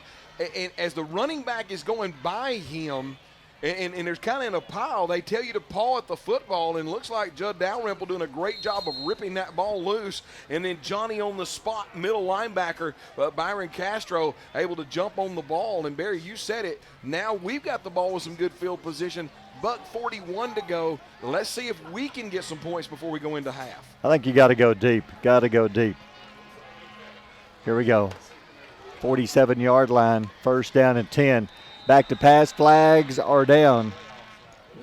I believe we had a wide receiver that left a little early, guys. Goodness. And in the defense, I understand if the wide receivers are going deep, they're trying to get the jump. They're excited. And, Coach, what do I call them? Just got the yips. Yep, that's what it is. Back it up 5 to the 42-yard line. 1st down and 15. Clock running. About 90 seconds to go on the half. Aggies with another penalty. How many penalties in the first half, Chris? That one right there, I'd give them 9. 9 penalties. Aggies have one timeout left. I think the play clock, they never did reset it. Yeah. It's still running from the first time they snapped it. I think the game clock was running too. All right, so you are correct. So they have to change the game clock back to 1:42. Now we're ready to go. All right, 42-yard line. Clock's running. 1st and 15, Albertville. Zuniga, man in motion. Fakes the pitch, looks, throws left side. Hunter Smith, he's hit at the minute he makes the catch. They were waiting on that play. A loss on the play of about 2. It'll be 2nd and 17. They brought Dez across the formation, faked the little kind of Utah pass pitch toward him, and then Zuniga runs to this side, stops, throws back on a wide receiver screen across the way. However, it did not fool Boaz at all, and Hunter Smith absolutely mauled when he caught that ball. Hunter's kind of hobbling as he comes off the field for a second. He's played both sides. He's got to be a tired young man. All right, 2nd and 17, 50 seconds to go on the half. Aggies on their 44. Just try not to turn it over. Zuniga, the snap, steps back, throws it to the middle, goes up, tipped. Picked off. Nope. Could not come down with it. The Boaz 30. Trying to hit Laughlin down the middle. Incomplete, 3rd down. Laughlin coming from what they would kind of call that stand-up tight end position down the hashes and then runs kind of a skinny post in the middle of the field. Zuniga doing a great job of trying to put it behind the linebackers and in front of the secondary. Ball gets tipped in the air off of Laughlin's hands. And Barry, Albertville really lucky that the safety didn't pick that one off at about the 37-yard line. I like the play call. Maybe not go as deep next time, just over the middle. Yeah, it looked like it was 2 wideouts, 2 in the same. Yep. I think they're in the same, yeah. All right, 3rd down, clock stopped. 42.9 to go on the half. 3rd down and long. Zuniga hands off. Havis got some room around the end. 40-45, diving to the 47. Gets a lot of the yardage back. I think Boaz will call a timeout. Good move. It's going to be short of the 1st down by a lot. It'll be 4th down and 12. Clock stopped, 37.1 to go in the half. Hello, I am Ryan Battles with Twilight Monument Company. I'd love for you to come by and see my papa, Jerry Battles, for all your monumental needs. Give us a call at Twilight Monument Company at 256-593-7792. All right, here we go. Coming out of the timeout, Revolt set it to punt. 4th down and about 13. Aggies on the 44-yard line.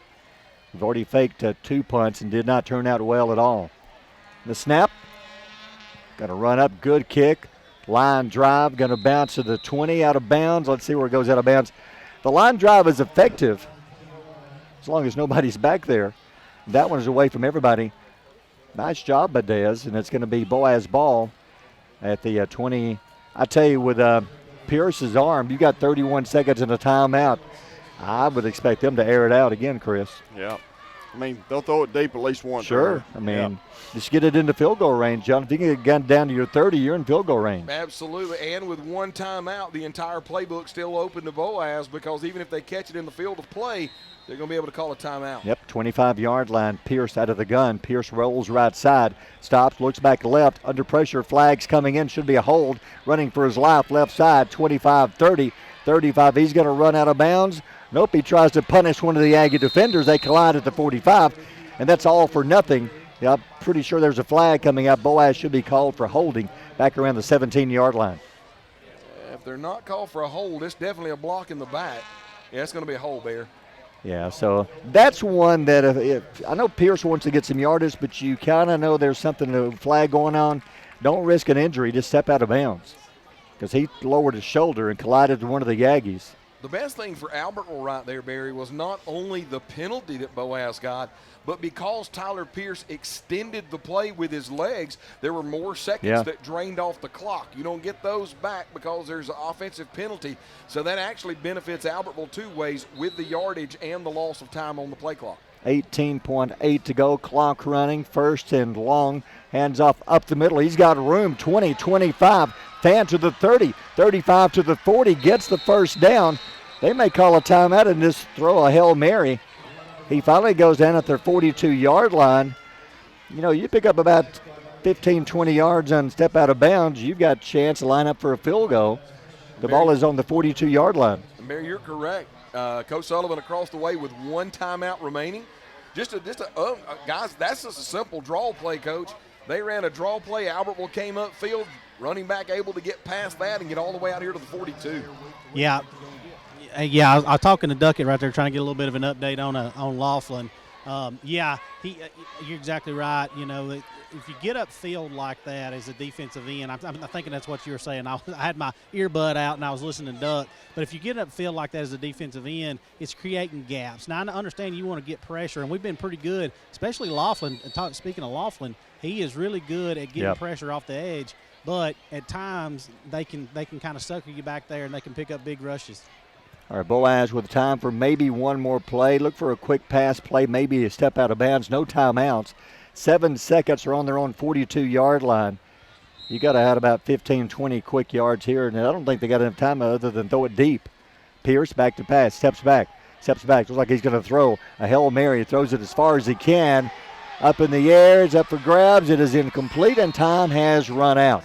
And we'll take a timeout. Got the bands coming up, some halftime stats. Your halftime score, Boaz on top 34-7. You're listening to Aggie Football on Power 107.5. Visit Boaz Discount Drugs and Johnson Hallmark in their new location just up the street on the corner of Highway 168 and Elizabeth Street in Boaz. Same helpful, friendly service with personal attention to each prescription.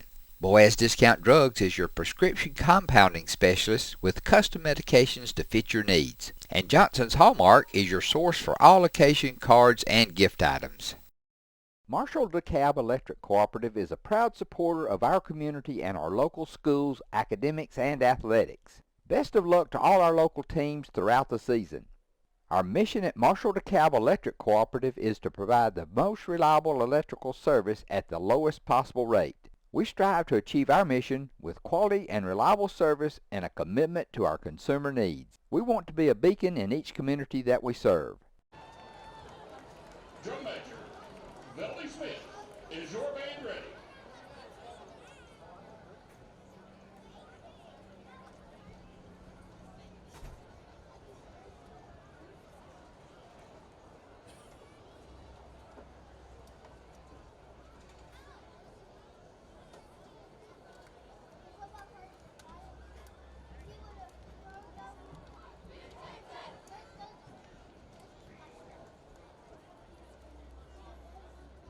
You may take the field for exhibition.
from Boaz High School, marching progress.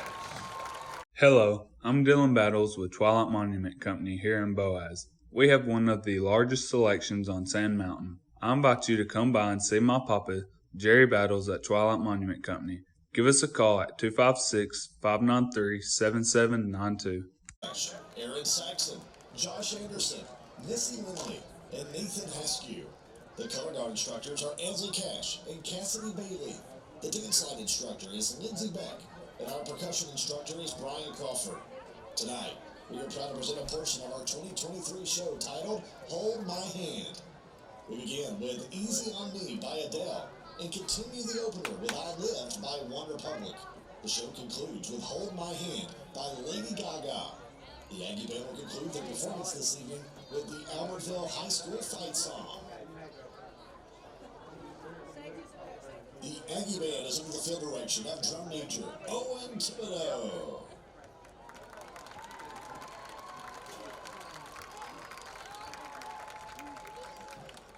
And now, ladies and gentlemen, we proudly present the award-winning Albertville High School Aggie Band.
The Albertville High School Aggie Band.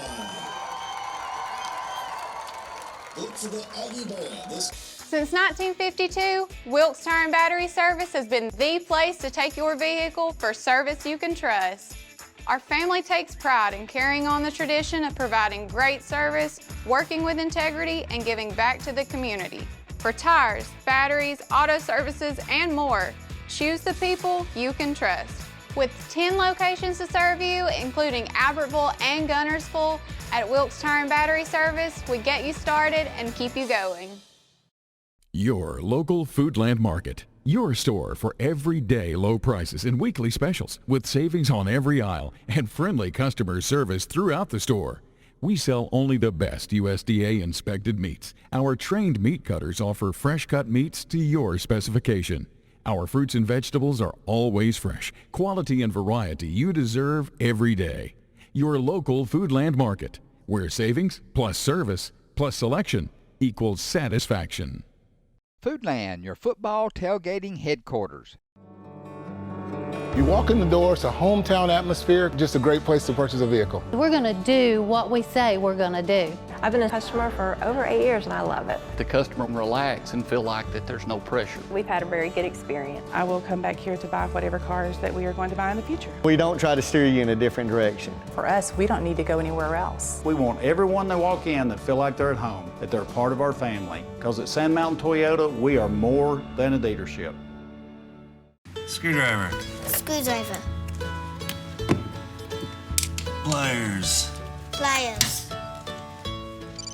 Phone. Care can be distracting. Phone.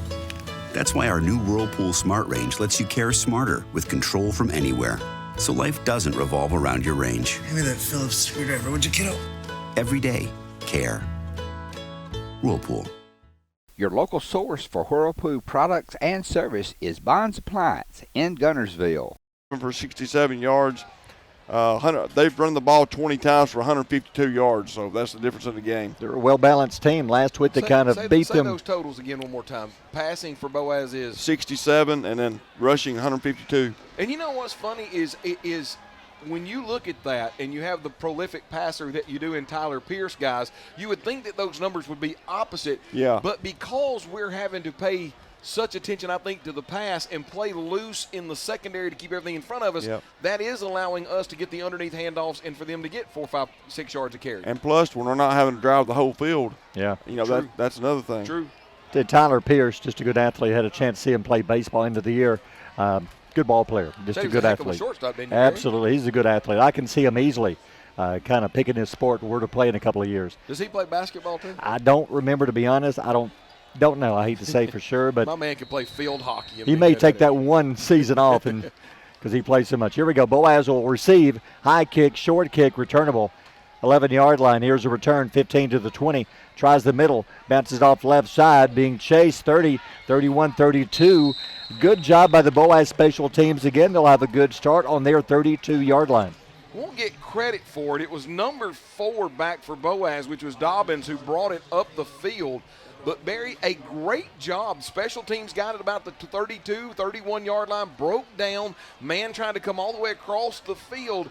Albertville did a great job with lane integrity. And there at the very end, believe it was number 4, Keegan Thompson, who came up and made a really good tackle on that play. You know, Boaz really is a young team. Pierce, a junior. You've got Fant and Childers both back next year. Pierce, quick throw, right side, got his man complete, 35 to the 40, gets a great block, 45, 46, 47. Hunter Smith, one of the Aggies, will help bring him down out of bounds. First down, Boaz.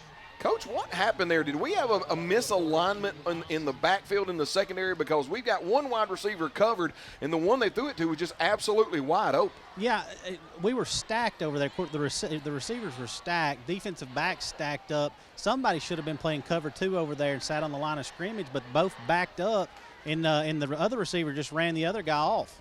46-yard line, first down, Boaz. Early third quarter, hands off up the middle. The Aggie defense, they will stand him up. Havis is there. A couple of more Aggies of that big Staten. I think that's Julius.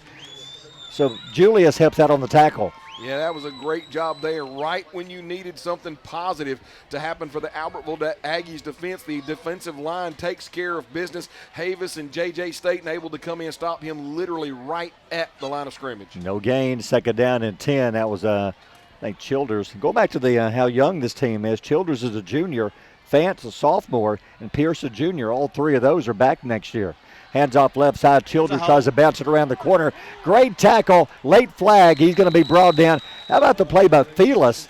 He almost had him for a loss, but 2 of his teammates bring him down. And I think Laughlin with that high ankle sprain, Keith. If I'm Jacob, I know you want to play. But you may want to just take a breather on this one. He's really hobbling. And he's the one that basically got horse collared right there with the hold, and I guess he probably fell strange on that ankle. And he's back here trying to walk it off, boys. I mean, he's tough as a pine knot. He's doing everything he can do to get it back in the ball game. So the penalty, the ball is on the 45-yard line. So now you're looking at third down, 11, early third quarter. Boaz 2 receivers left, 2 to the right. Big third down call. See if the Aggies bring pressure here. Pierce drops back. Pressure's coming. Has time. Plenty of time. Throws it deep. Right sideline. Got a man. Incomplete. Out of bounds. It'll be fourth down, Boaz. Absolutely wonderful job by the secondary of Albertville right there. Nowhere for him to go. And, hey, Barry, if I'm not mistaken, we just stopped them on third down. Yeah. The defensive back for Albertville gets in the face of the Boaz receiver, and they may get a 15-yard unsportsmanlike conduct penalty on our defensive back. Let's see what happened, because there was a flag after the play. Both Boaz and Albertville players jawing over, kind of coming out of the cheerleaders. And I think they're going to get Boaz on this one. Yeah, the flag is on the far side of the field. It happened when the Boaz receiver was going after the pass, and 2 Aggie defenders were trailing him. And it's going to be actually against Boaz all the way back to the 30-yard line, so Boaz will definitely have to punt. Guys, Tyler Pierce the ball comes out of his hand different, okay? He throws the ball like he's 6'6" and weighs 215. I mean, he can let it rip. Well, you know, Coach Brown said in our Wednesday night show that he reached out to a friend of his at Eastern Kentucky to kind of tell him to look at Tyler Pierce. Boaz will punt. High kick. Is this the first punt of the game for the Pirates? Going to bounce at midfield, 40 to the 33. The kicker is down. There's no flag. Is that I think it's the first punt of the game for the Pirates. Yeah, it's the first punt. It is. They've either scored or turned it over on downs a couple of times, but the Aggies will get a stop to begin the quarter. That's the way to begin the third quarter. Great job coming out of the halftime locker room. The only way that you can turn the score around is to keep them from scoring. Albertville comes down, the defense shuts them down. That is the Boaz offense after 4 downs. And Barry, the Albertville offense gets the ball with pretty good field position starting at their own 31. Just come out and play your ball. You didn't play your kind of game in the first half. Now come out and show them what you can do. The defense did their job. Offense, you got to get it going. First down and 10. The ball is on the Aggie 31-yard line. Quarterback looks like Revolt will get the start at QB here in the second half. Havis will stay in the backfield with him. One receiver left side, one to the right. Now both on the left side in motion. Revolt, the snap, and a flag. Play clock was down to, was it delay a game? Or somebody moved? Delay a game. Play clock was down to 0. No, they're going to call. Delay a game. They're going to get delay a game. Well, we had a receiver on the wrong side of the field, and the coaches tried to get him to go the other side. I think if you go ahead and snap that ball, it's just like he was in motion, but he's not going to be he's not going to be able to do his job on that play. All right, so 5-yard penalty. 1st and 15, back to the 26-yard line. Back to pass. Revolt looks like a keeper. He's going to try to bounce it around the end. Gets a block in the back there. 25 jumps over a man. 27. They're going to slam him down. Maybe a yard at the most. 1 yard gain. Good job with the Boaz Pirates stretching that play out. Logan Scoggins, I believe it was, with the tackle. Well, you can tell Boaz has been taught just to kind of run laterally. Don't come upfield. Remember A-Rab last week would come upfield, and Dez would be able to get around him and make some plays. This week it's like we're going sideline to sideline, keeping everything in front of him. And it looks like it might have been number 37 for Boaz in on the tackle. 2nd and 14. Revolt hands off, fumble on the play, picks it up. They're going to hit him in the backfield. Little mix-up in the exchange between Revolt and Havis.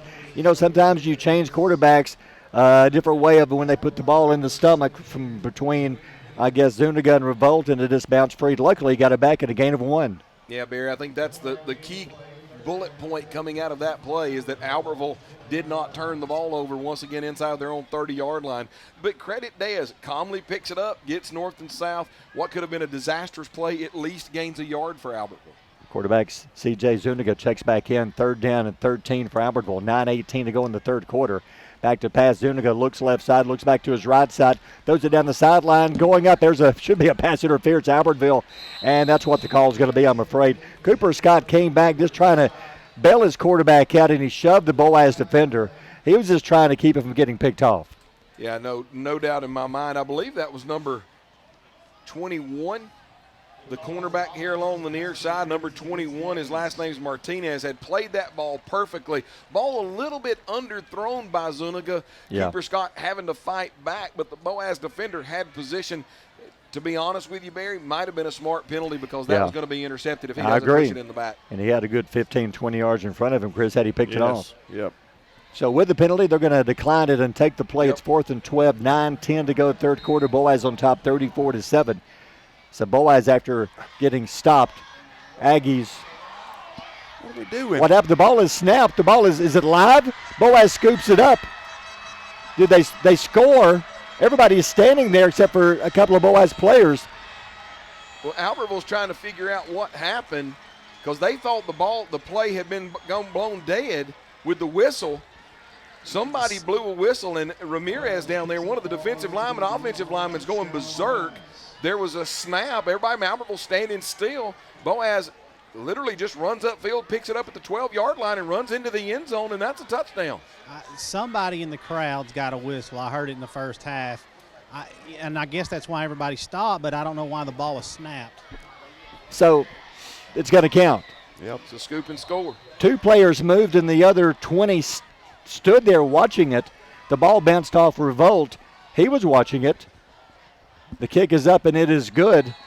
That is maybe the most bizarre touchdown I've seen. The ball bounced off Revolt. He watched it roll back. He thought the play was dead. I guess your thought is, regardless, grab the football.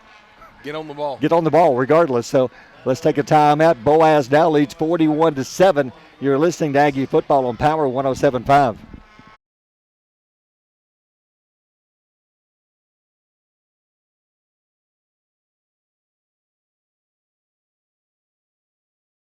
Ice cream, half-gallon, selected varieties, $5.99 each at Foodland Plus in Albertville.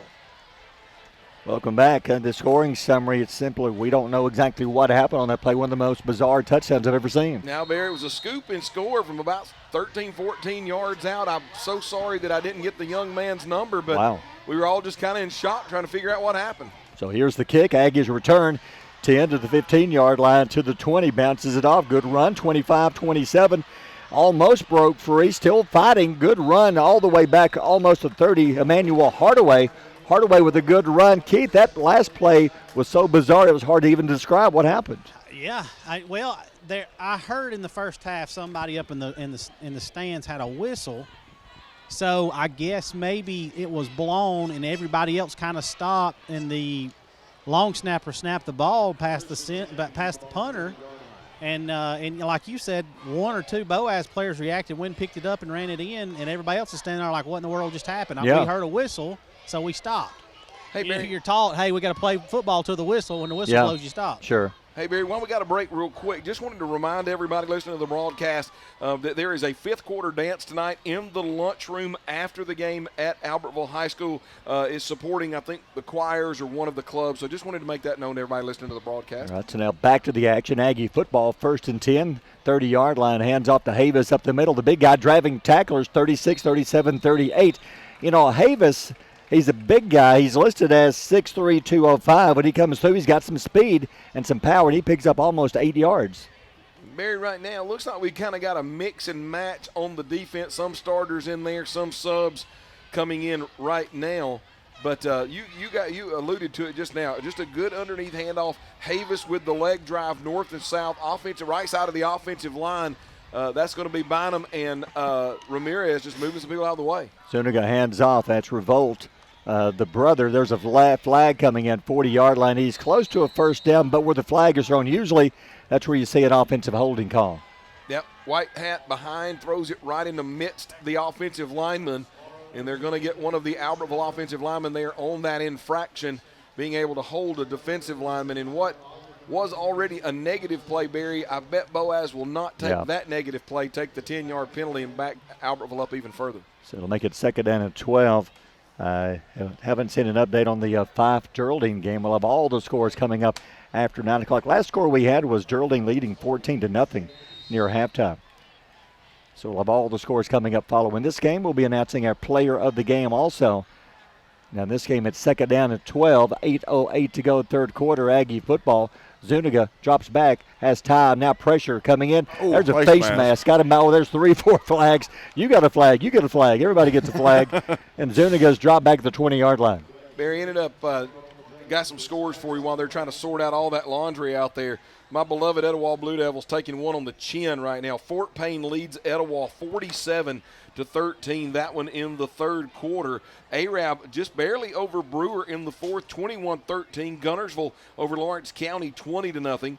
Oxford over Huntsville, 14-6.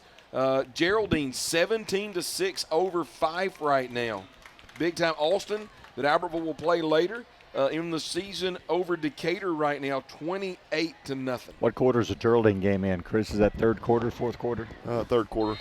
John, trying to figure out who Spartman's playing, and Duckett told me they were up at halftime like Hugh, 58-0 or something like that. All right, with the face mask, 1st down Albertville. Revolt turns, hand off. There's nobody there. He's going to roll right side. He's going to be thrown out of bounds.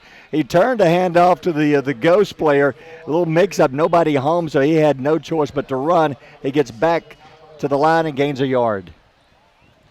Albertville, what about this game, guys? How would you like to be at this game? I know it sounds crazy. 4th quarter, Muscle Shoals 3, Florence 0.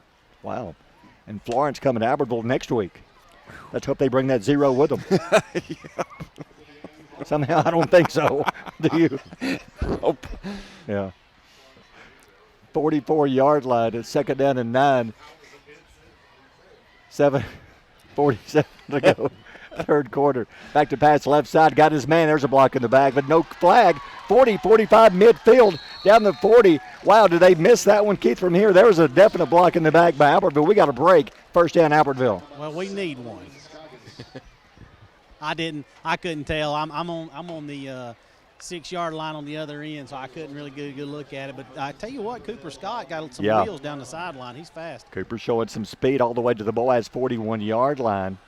Revolt quarterbacking. Havis beside him in the backfield. 1st down Aggies. Hands off to Havis. Havis looking for a hole. 39, 38-yard line up the middle. Gain of about 3. 2nd and 7. Havis putting together overall a good game, Chris. It sure is. Right now, 14 carries, 58 yards. So 7:25 to go in the 3rd. Boaz up 41-7. Aggies driving on the Boaz 37-yard line. 2nd down at about 6. 2 men right side, 1 to the left. Got to hurry. The play clock down to 15, down to 14. Now the play in. Revolt ready to snap. Drops back. Looks. Nobody open. Rolling to his right side. Nobody's open. He's going to roll out of bounds. Going to be shoved. That was close to, I guess they got him on the jersey, out of bounds at the 33. He picks up about 3-4, so it's third down and short, John. Thought there for a moment, Coach, kind of right there in front of you. Looked like Cooper Scott from his inside slot position. He got behind the linebacker in front of the safety. And if Dez would have let it go in that little window, looked like he could have had Cooper Scott, but just didn't see him in time. They're down and 2 on the Boaz 33. Clock stops. 6:58 to go in the quarter. Hands off to Havis. Straight up the middle. 30. Runs over a man. 29, 28, 27, 26. Good job blocking downfield. Ramirez opening up a hole. Also for the Aggies, I think that was Alexander also leveling somebody. First down, Albertville. It's a great job there by the right side of this offensive line, and you said it, Ramirez and Alexander here along the near side. Havis goes north and south, runs over a Boaz defender for the first down. Offensive line's overall doing a good job. Revolt back to pass, looks, throws it deep left side. Hunter Smith there, got it, flags down, out of bounds. I'm afraid it's coming back. I'm not sure what the call is. Keith, he threw it. There were 3 Aggies and one Boaz player. Is it a holding call? No, it's legal. Ineligible for ineligible. receiver downfield. Yep. And I wonder, was one of the offensive linemen, you know how there was he blocking downfield and just got out of that zone? I don't know. Now we're having a powwow about it in midfield. That was a great pass by Revolt. Hunter caught it. No flag. Waving the flag off, so does the play count? Yeah. One official shows he went out of bounds at the 6-yard line. So that's a 21-yard pass play. Yeah. How about that pass by Revolt, John? That was a nice throw. And it was probably the best pass that he has thrown all season. Very tight spiral, going to the wide side of the field. Hunter Smith with an out route at about the 6-yard line. Hunter Smith able to catch it. Defender couldn't get there, got out of bounds at the 6. Great job there by the quarterback, Des Revolt.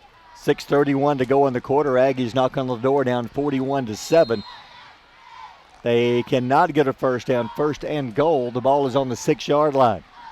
Boaz changing personnel, bringing in, looks like they're big guys for the D-line. Aggies have Havis as if they go to Havis up the gut. First down and goal from the 6-yard line. Nope, he's going to drop back. Looks pressure. They got him. Nobody blocked him around the end, Keith, and he's sacked back at the 13-yard line. And it looked like they maybe brought pressure off that side. The left tackle, or looked like he blocked down, and the rusher had a free shot at him on the backside. And I think he was about to turn it loose over here, number 21 in the corner. Yep. Looked like it was it looked like a safety blitz, Barry. It looked like they brought Dobbins up from his safety position. Coach alluded to it. Tackle blocks down. Dobbins just comes in unimpeded, runs all over the quarterback. Loss of 7, second and goal from the 13. Revolt flags coming down again. He's going to keep it to the 10. Down the sideline, out of bounds, but I'm afraid, they caught one of the Aggies holding back around the 18-yard line. Barry, let me tell you, same exact play. Dobbins walks up, tries to come around the corner. This time, he has more speed than the offensive tackle. Offensive tackle can't get out of his moving his feet quick enough, reaches out, grabs Dobbins around the shoulder pads, literally right in front of the referee. Easy call for the white hat to make. I'm afraid the guilty party has checked himself out, or he was checked out. He will get to go take a break, so a new lineman comes in. Now you go back. You had first and goal at the 6. Now it's second and goal back at the 23-yard line. And I think we've got our heat timeout coming in, and we'll take a timeout. 5:46 to go in the third. Boaz up 41-7. You're listening to Aggie Football on Power 107.5.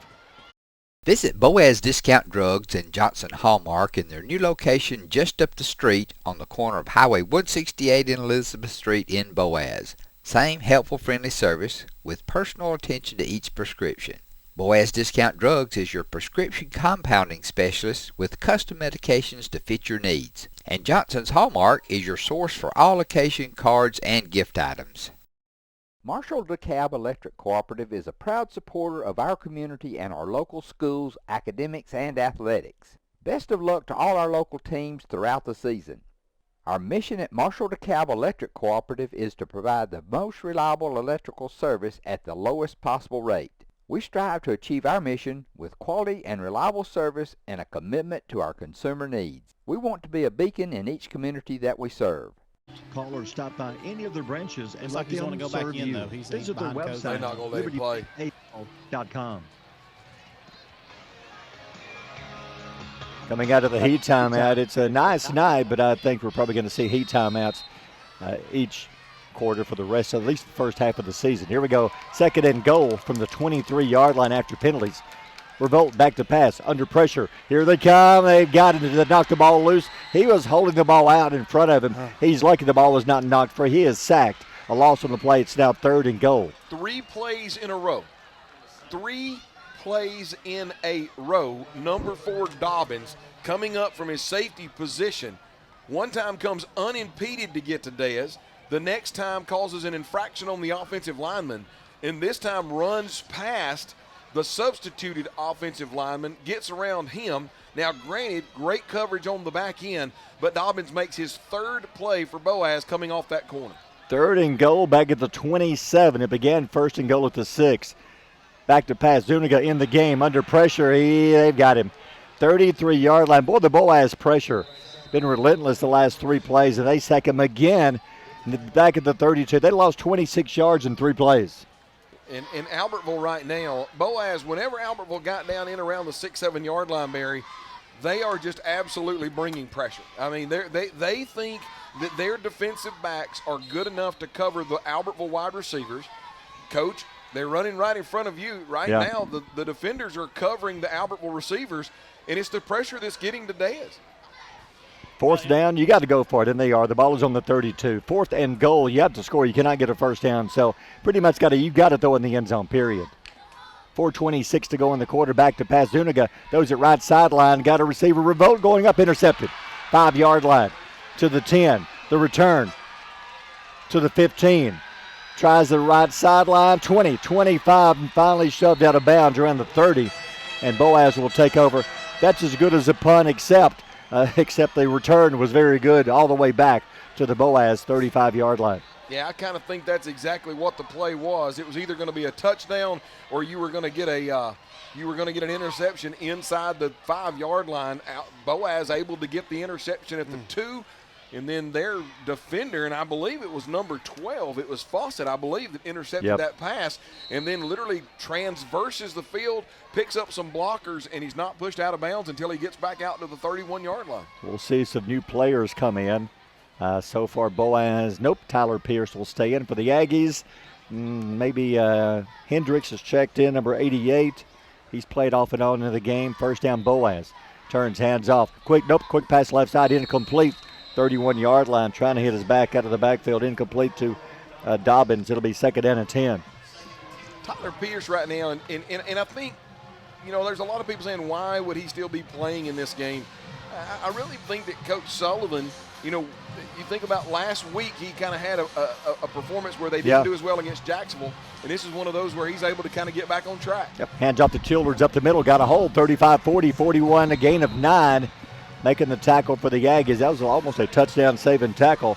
Jordan Laredo, a gain of 9. Barry, just an underneath handoff coming here along the near boundary. Boaz offensive line able to get the defensive line of Albertville on skates and get him up for about a 9-10 yard gain. By the way, while we got this little bit of a break, Geraldine has now won that game, Barry. 17-6, Geraldine over Fife. There will be some celebrating in Purple Bulldog land tonight. We followed them to round 3 of the playoffs last year. They are the real deal. Geraldine, a very good team, and Fife does also, of course.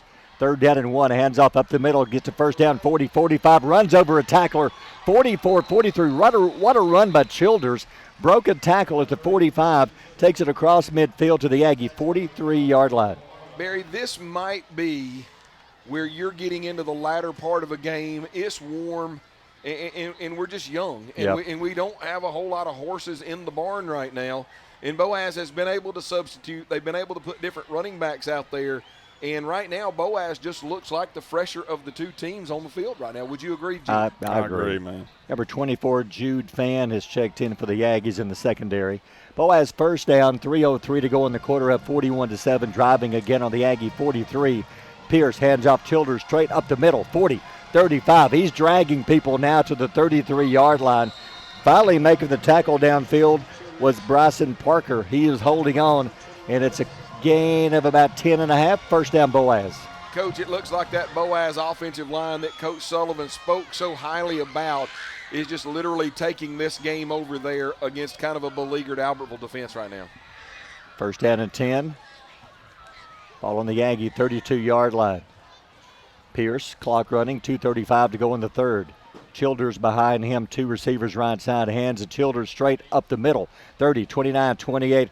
Grabbing it is holding on Elijah Felix. Boy, the Boaz offensive line blowing open huge holes on the Aggie D line.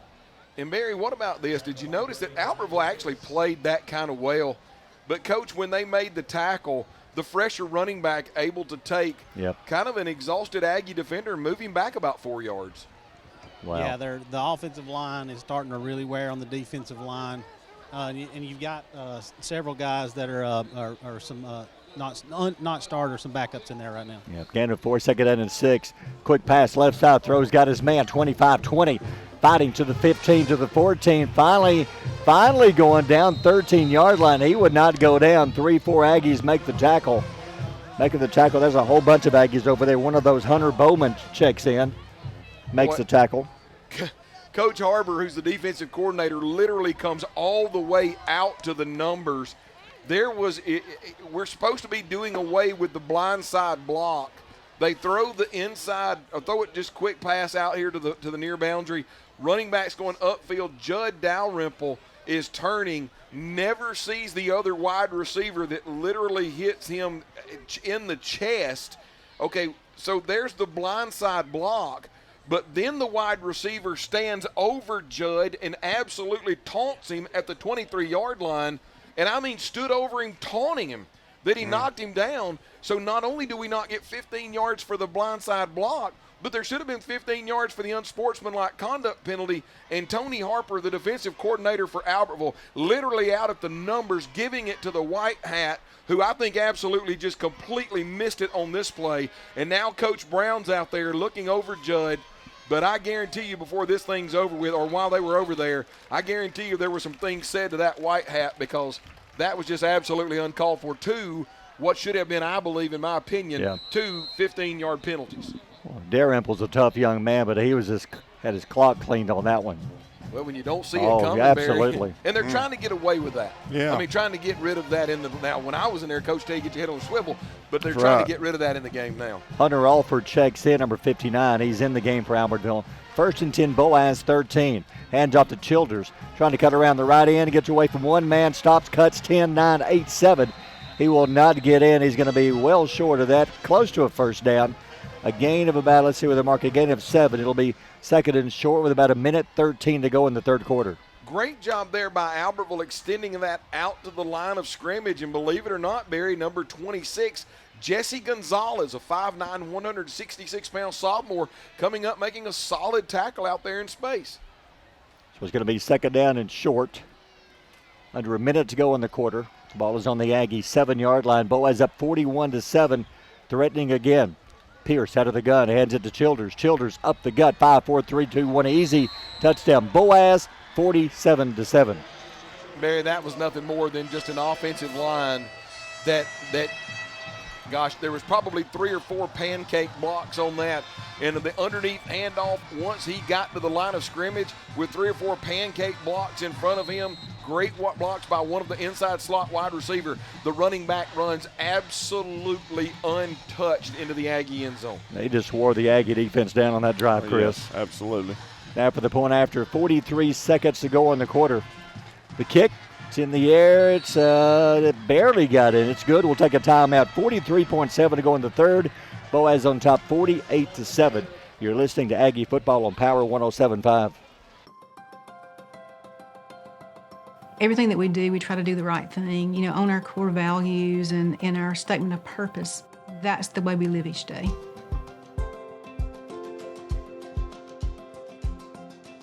Since 1956 and through 3 generations, the C.A. Langford Company has provided crushed limestone, sand, asphalt, and more. From large commercial projects to small jobs and residential needs, For products and services information, call 582-5723 or visit their informative website, calangford.company. Natural gas appliances from your Marshall County Gas District gives your home the clean, comfortable feel of natural gas. And you can get great rebates on brand new natural gas appliances. Gas furnace, a $1,000 rebate. Tankless water heaters, $300. Clothes dryer or gas lights, $200. Cooktop range, $100. Plus $50 back on lights, grill, logs, and wall heaters. Call your Marshall County Gas office for more details. With locations in Arab, Albertville, and Guntersville. Or call toll free at 1-800-552-1382. Natural gas. Looking for a place that offers something for the whole family? Sand Mountain Park in Albertville is that place. Our membership packages are designed for the entire family. Our first-class facility features a top-of-the-line fitness center along with an indoor aquatic center, basketball and racquetball courts, child watch, group exercise classes, a state-of-the-art tennis center, an 18-hole disc golf course, and much more. SMPA is truly fit for the whole family. Become a member today. Visit sandmountainpark.com/memberships for more information. You'll like banking at People's Independent Bank and PIB Mortgage. Here, you'll receive a high level of personal service, a full array of accounts and services, a variety of mortgage loans, local loan decisions, and you will see active corporate citizenship throughout our footprint. Step up to true community banking at People's Independent Bank. www.pibonline.com. Member FDIC, Equal Housing Lender. NMLS number 466340. Welcome back. Boaz drove it down the field. Here's your Gilbert and Ball Ford scoring drive. Not a bad drive there for Boaz, and they're trying to just put the dagger in the heart of the Aggies. Believe that they did that. 9 plays, 69 yards. Childers goes in from 7 yards out. Extra point up and good. In the backyard brawl. Ain't a brawl anymore, guys. It's 48 to 7. Wow. My math didn't carry the one there, Jink. 48 to 7, Boaz. Gilbert and Ball Ford. Reports really do cost less in Albertville. Boaz to kick. 43.7 to go, third quarter. Good kick again. I tell you, that weapon is so effective. The kicker kicks off into the end zone again. Aggies will start on the 20 again. Next week, Boaz will be on the road against region opponent Scottsboro. That's going to be a good game. Scottsboro against Fort Payne last week threw up, about 100 points between the two. Yeah. Aggies home against Florence next week. Boaz is a good team. Doesn't get any easier when you move up to 7A, play your 7A opponents. And Florence comes in Albertville next week. Well, Mary, not only does Florence come into Albertville, but Florence, Sparkman, and then we go on the road at Austin over the next 3 weeks, and Austin is just absolutely wearing out Decatur right now. Aggie football, we'll see if we got some new faces coming in. At the moment, looks like, Cooper, everybody's about the same, looks like. Good time just to work on the offense. Quarterback stays the same. C.J. Zuniga, we've seen Zuniga and Revolt both tonight. Zuniga hands off to Havis, stops, cuts, nice run, 23, 24, 25, 27. That time he showed power and speed. Havis hit the hole. I tell you, Havis playing mostly wide receiver, but tonight with 2 running backs injured, not even dressed tonight, Havis has stepped up big time, Chris. He sure has. After that carry, guys, let's see what they gave him about 9, yeah. Yeah, he got 9 on that carry. That gives him 74 yards on 15 carries. He showed some speed that time, John. Hit the hole. Had some daylight. Not only is he playing defense, guys, but he's playing physical at running back. Last snap of the quarter, hands off to Havis again. Bounces left side, cuts back, 30, 33, 34, 35, 36. A gang of Boaz tacklers bring him down, but he has an Aggie first down. We'll take a timeout. Third quarter is over. After 3, Boaz in charge, 48 to 7. You're listening to Aggie football on Power 107.5.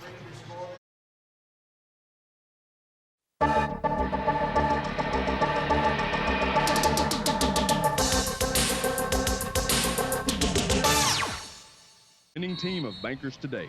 First Southern State Bank. NMLS number 761800. Equal Housing Lender. Member FDIC.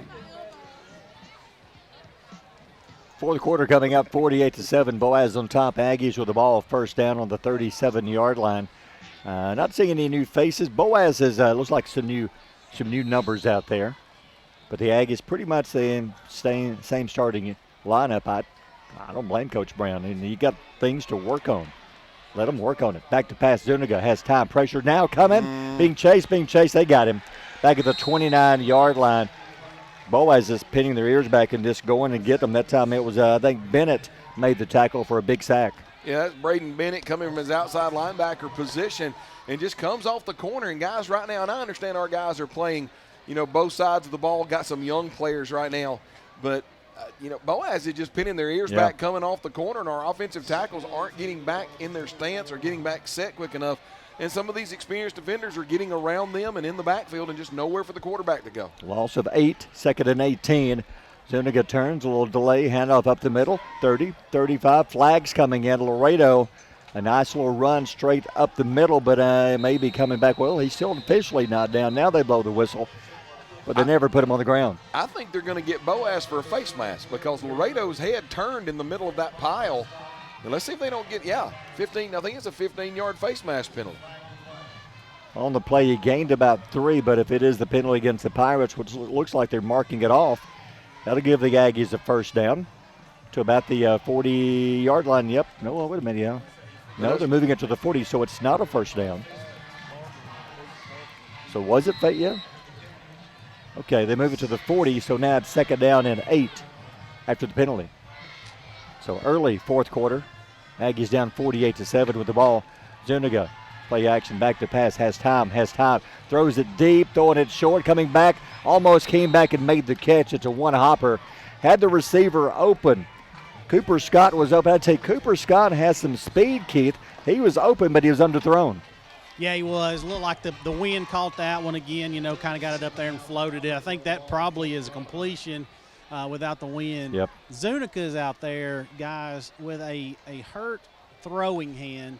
And I was talking to Duckett about that a second ago, and it's really, I think it's a really bad bruise on the top of that bony hand. And he's just refusing not to come out. He wants to play, so I love his competitive spirit. Good-looking ball player. 3rd down at 8. Zuniga drops back. Pressure's coming. Somebody almost pulled the Boaz player's jersey off as he was coming through. Passes overthrown, incomplete. Just glad it wasn't a holding call, but it's going to be 4th down and 8. Trying to get a man locked up single coverage. Landon Alexander, the cornerback for Boaz, in on the coverage. And Zuniga trying to kind of fit that in, and he's trying to get it to number 5, Emmanuel Hardaway, but just threw it a little bit as a baseball analogy, Barry, kind of low and outside and just nowhere for Hardaway to be able to get it. But decent coverage there by Boaz as well. So the Aggies will punt. Nobody back deep for Boaz. 10:50 to go in the game. 48-7. Boaz on top. Aggies faked 2 punts early. Neither one was even close to being successful. That was almost blocked. The punt barely got over head high. It's going to roll out of bounds at about the 30. Let's see where they spot it. Still coming up. 35-yard line. First down there for the Pirates. Guys, you got Judd Dalrymple is usually the long snapper. He's out. He's the one that John was talking about earlier. Got blindsided. I kind of checked on him for a second under the tent, and he's still struggling over there, trying to catch his breath, and he might have got his bell rung pretty good. Also, keeping an eye on Hunter Smith. He kind of got his bell rung a little bit a second ago also.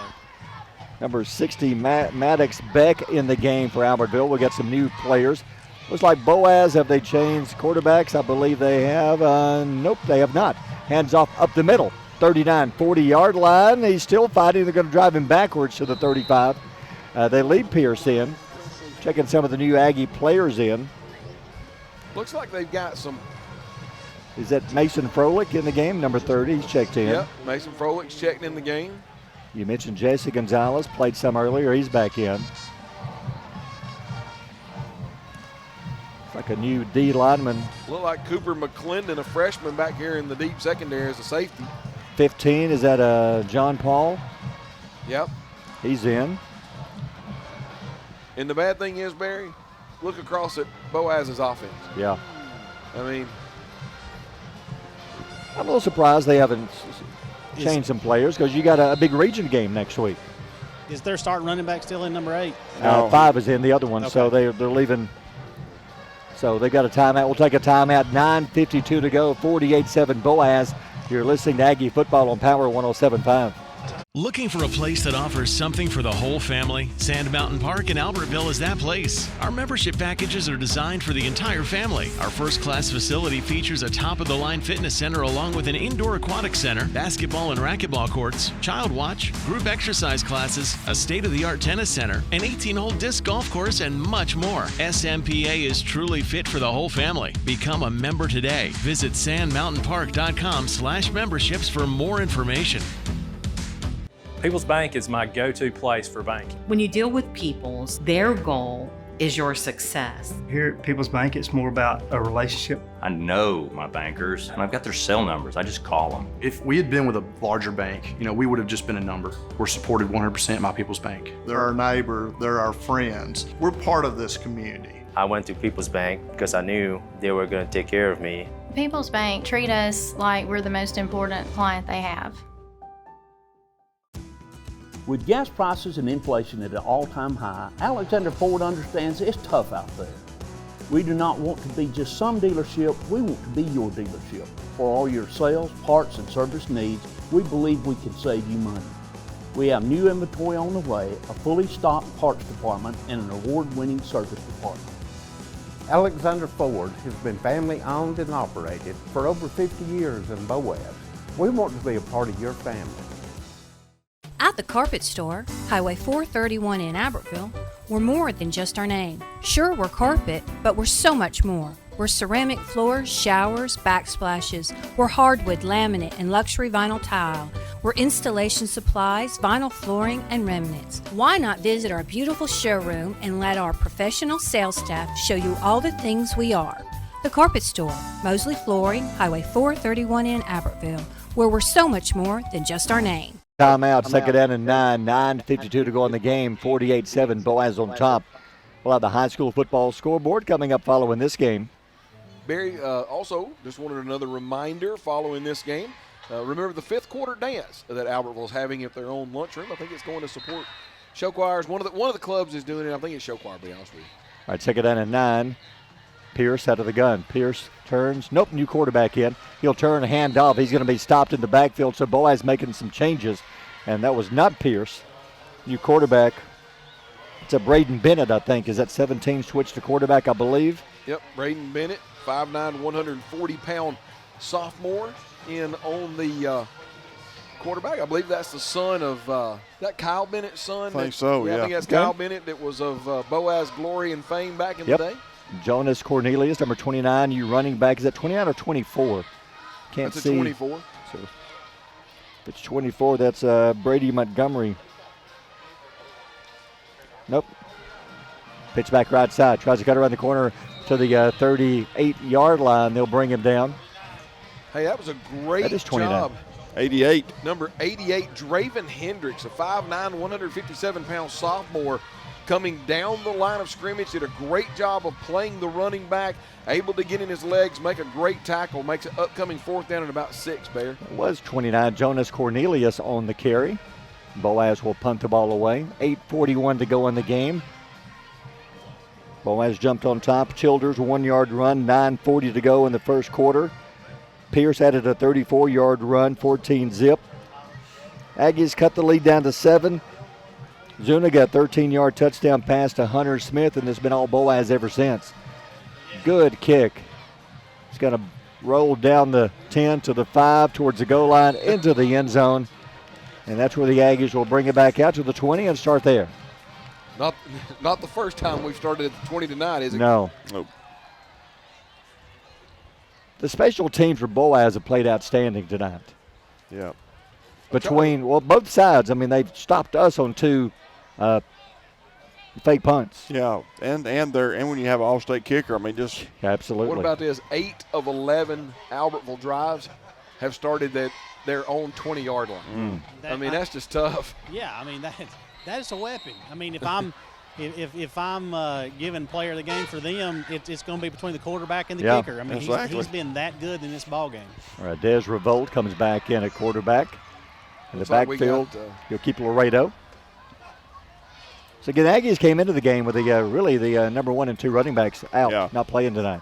Yeah. Revolt rolls right side, looks, throws it short. Got a man complete. Felis, 30, 31, 32, a gain of 12. First down, Albertville. Hey, Barry, I want to make a correction when we talk about Braden Bennett a few moments ago. It's Brad Bennett's son, not Kyle Bennett's son. Yeah. Sorry about that. There's another Bennett, Sage Bennett, and I know he's one of their sons. I don't know which one it is, if it's Kyle or Brad. First down, 10 Aggies on the 32-yard line. Revolt, nice pass to Felix seconds ago. Felix looks left. He's got his man downfield, underthrown, goes up, almost made a great catch. How about Cooper Scott? I think the wind is causing problems. Had that wind not been blowing, I think Cooper Scott might have had him a touchdown. Cooper Scott had gotten back behind the secondary, Barry, but I believe you're correct. Throwing into the wind kind of held that ball up. Yep. And that allowed number 47, which is Taylor Knight, to be able to get back in that play and bat that ball away. Second down and 10. Revolt back to pass. Pressure's coming. Gets a block. Rolls left side. He's going to tuck it and run. Nice move. 40, 42 spins. 45. Good run by Revolt. First down to the 45. A gain of 13 for Dez. First down, Albertville. It's a great job there. He's kind of trying to go downfield with the pass. Great coverage on the back end by Boaz. And Revolt just takes it, utilizes his legs, able to get out here right in front of me at the 45-yard line. First down and 10. Clock running, 7:27 to go in the game. Revolt drops back, pressure's coming. Throws it deep, left side. Scott, there should be interference. Knocked down, falls down, there we go. Flag down, so it's going to be interference Boaz. So they'll move it from the 45 to about the Boaz 40s where they should move it. And looks like Cooper slow getting up. He might have went down on his knee on that turf as he went down. He's got his feet tangled up with one of the Pirates. Hey, Barry, just so you know, got some new offensive linemen in for Albertville right now. Let's see, number 74 is J.D. Sanders, is an offensive tackle. Number 79, Jonathan Alexander. Number 54 in on the play is Reed Kitchens. No, that's not Reed Kitchens, probably in at the center position still. Number 50 is Daniel Wright. Number 76 is going to make the final part of that, which is Colton Battles out there. Cooper Scott being helped off the field, not putting much weight on that left foot. I'm hoping he just banged his knee on the turf as he went down hard. He got his feet tangled up. They will check him out. Cooper, he's had a good game. 40-yard line, first down Albertville, down 48-7, 7:21 to go in the game. Aggies cut the lead to 14-7 early in the game. It's been all Boaz ever since. Revolt back to pass. Pressure's coming. He's going to go down. 43-yard line. Nobody open downfield. A loss of about 3. It'll be 2nd and 13. Great job there by the defense, just kind of locking him up front where he couldn't run, couldn't get outside of the pocket. And you got to credit that one to Boaz player number 50. Number 50 being Dawson Roden, a 9th grader, came up, made a great play. But a coverage sack on the back end, just nowhere for him to go. And Barry, another little yellow piece of hanky. Unsportsmanlike conduct, 15 yards, Albertville. Was it something somebody said there, Keith? Any idea? Yeah, it was a. It came after the play was completely over. It seemed like about 30 minutes after the play was over. Yeah. We just can't, these young guys, and I guess they kind of see these, NFL players, and the college players jawing, doing all that stuff. But in the high school game, they're not going to let you get away with it. So you better learn to keep your mouth shut. Yeah. And that's the same way with the knee pads covering their knees. The college guys, they don't have their knees covered, but in high school, they're going to enforce it. New quarterback Parker Gibson checks in, first time this year, number 16. Second down, Gibson tries to hand off, mix up in the backfield. He dropped it, picked it up, handed off, dropped again. Luckily, the Laredo recovers, picks up for a loss on the play. It'll be 3rd and very, very long. Barry, to be honest with you, I think that probably could have been an incomplete pass because he caught the snap, dropped it, and then he kind of flipped it forward, and it bounced out of the hands on the ground again. I think that could have actually been called an incomplete pass. 3rd and 32, back on the 38-yard line. He'll turn, hands off. Laredo will bounce it off right side, gets a block around the corner. 45 midfield, breaks a tackle. 45 to the 40 to the 35. How about that? Picks up 27 yards to the 35-yard line. I thought he had no chance for the first down. I thought you had a better chance of finding out who Saban's going to start a quarterback tomorrow than getting that first down, but it almost started. Yeah, Laredo with a great job, comes up the middle, everything's clogged up, bounces it to the outside, gets a huge gain to make it a very manageable 3rd and about 6. Wow. Number 20, Hagen Dodd, a 9th grader for Boaz, in on that tackle. 4th down and 5 on the Boaz 35-yard line. Gibson, quarterback. Laredo beside him. 4th and 5. Clock running, 5:33 to go in the game. Man in motion, play clock at 4. The 3. Gibson looks, rolls left side. Doesn't quite know sure where to go. He's going to tuck it and run, and he's going to be swamped with about 5 Pirates. No first down. First down now for Boaz.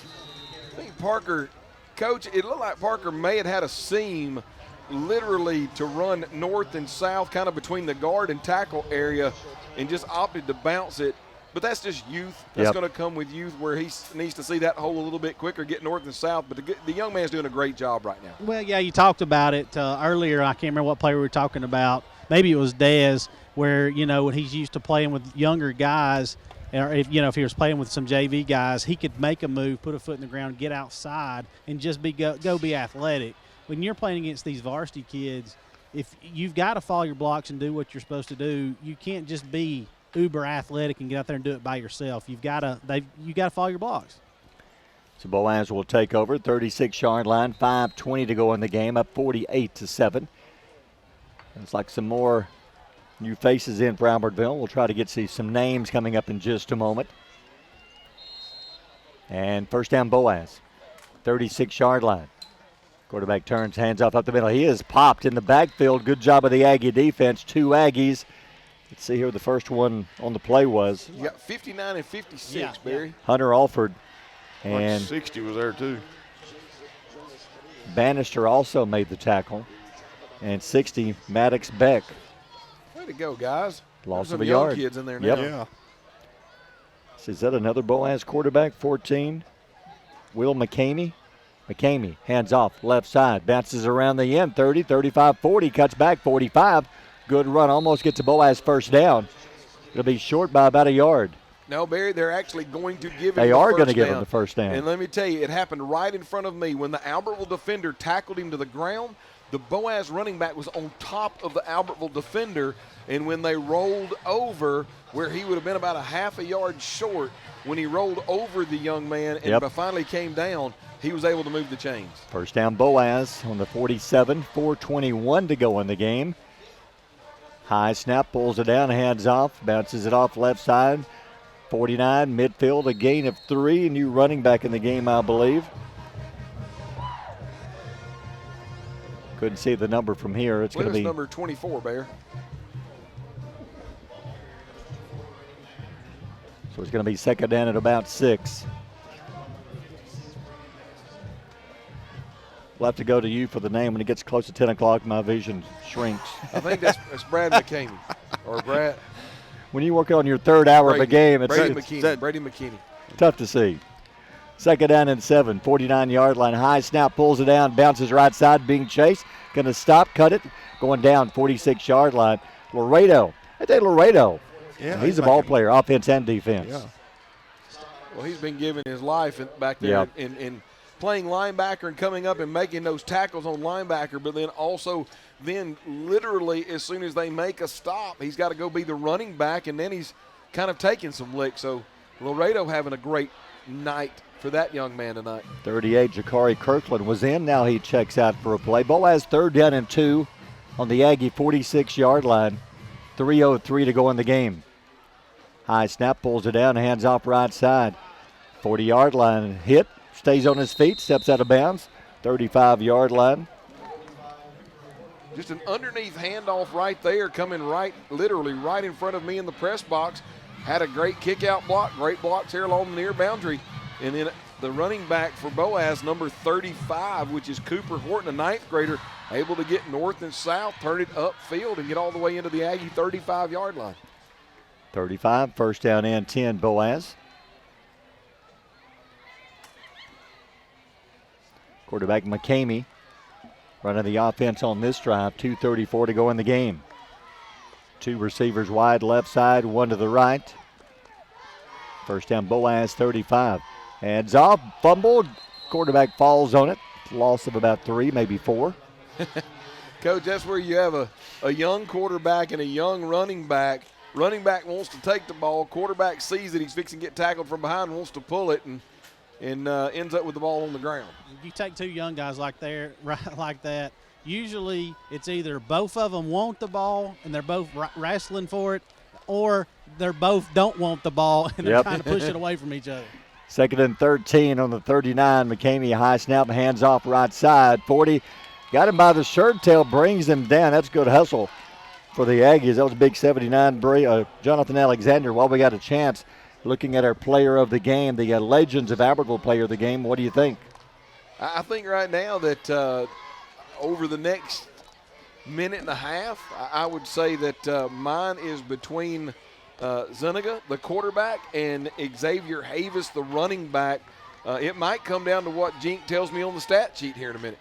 What do you think, Chris? Who's your vote going towards? I'm going with Havis. Havis? Yeah. Keith, what do you think? I'd say Havis too, because he's played a ton both ways, and he's ran the ball pretty darn tough tonight. Chris, you said he was easing up on 100 yards. Yeah, he's getting close to it, and he's had to step in, taking the spot of number 1 and 2 backs who didn't dress tonight. He became the guy in the backfield. Jink, what's Havis's stats right now? Havis 82 yards rushing. Okay, not bad. You sold me. I'll there go with Havis. Havis, there you go. How many tackles do you have, Jink? I didn't keep up with that, but okay, at least 6 or 8. Yeah, I was going to say. I was going to say close to 10 probably. Chris plans to add that next year. Tackles in. Look, we're wearing Chris's hand out already, his wrist and hand already. Too many penalties kind of threw him off tonight. Yeah. And Boaz will punt the ball away with 27 seconds. Nobody's going to field. This one's going to bounce away. And speaking of the player of the game, again, thank you to Legends. Legends of Albertville player of the game. He's going to pick up a gift certificate to Legends. And our Papa Doobie Student Athlete of the Week this week goes to Hunter Smith. Guys, we can talk about Power 107.5 FM, Papa Doobies of Albertville's Student Athlete of the Week. Remember, Papa Doobie's guy says, stay in school, don't you be no po' boy. And the Athlete of the Week this week, as Barry just said, went to Hunter Smith. And then when you talk about Power 107.5 Legends Player of the Game, why be average when you can be legendary? Albertville Legends Player of the Game, Xavier Havis. At Papa Doobie's earlier this week. Love both of those. Then we had a chance to dine out there Wednesday night with their Coach Bert Brown show, which, by the way, Keith will try to grab Coach Brown at the end of this game, which has 17 seconds, probably 1 snap left. As the crowd makes their way out. High snap, hands up, Laredo bounces it off, 15, 20, good run, 25, 30, almost broke it, 35-yard line. And they're going to stop it just to move the chains. I tell you guys, Laredo, give him another year and let him put on another 10 or 15 pounds. Yeah. He could be a heck of a running back. He's playing offense and defense. Yeah. He's a beast. Yeah. And we'll grab Coach Brown here in a second. Get a chance to get his thoughts on. Again, Keith, I guess the thought is first half, dug yourself a hole and just couldn't get out of it.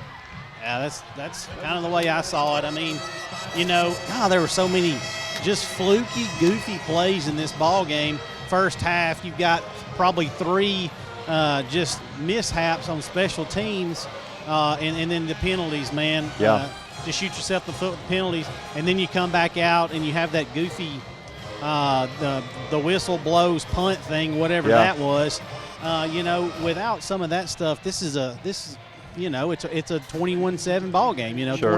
maybe 28-14 ball game. There's just so many things, mistakes that young football players are making right now, and it's just going to be growing pains. We knew that going in this year. We're a young football team, and it's just going to take time to get them that experience and get them where we want them to be. Well, like last week, we dug ourselves a 20-0 first half hole, and came out second half, played much better. This one, we were down at the half, 48-7. Horizon Communications' archives of local high school sports and school programs now spans decades and generations.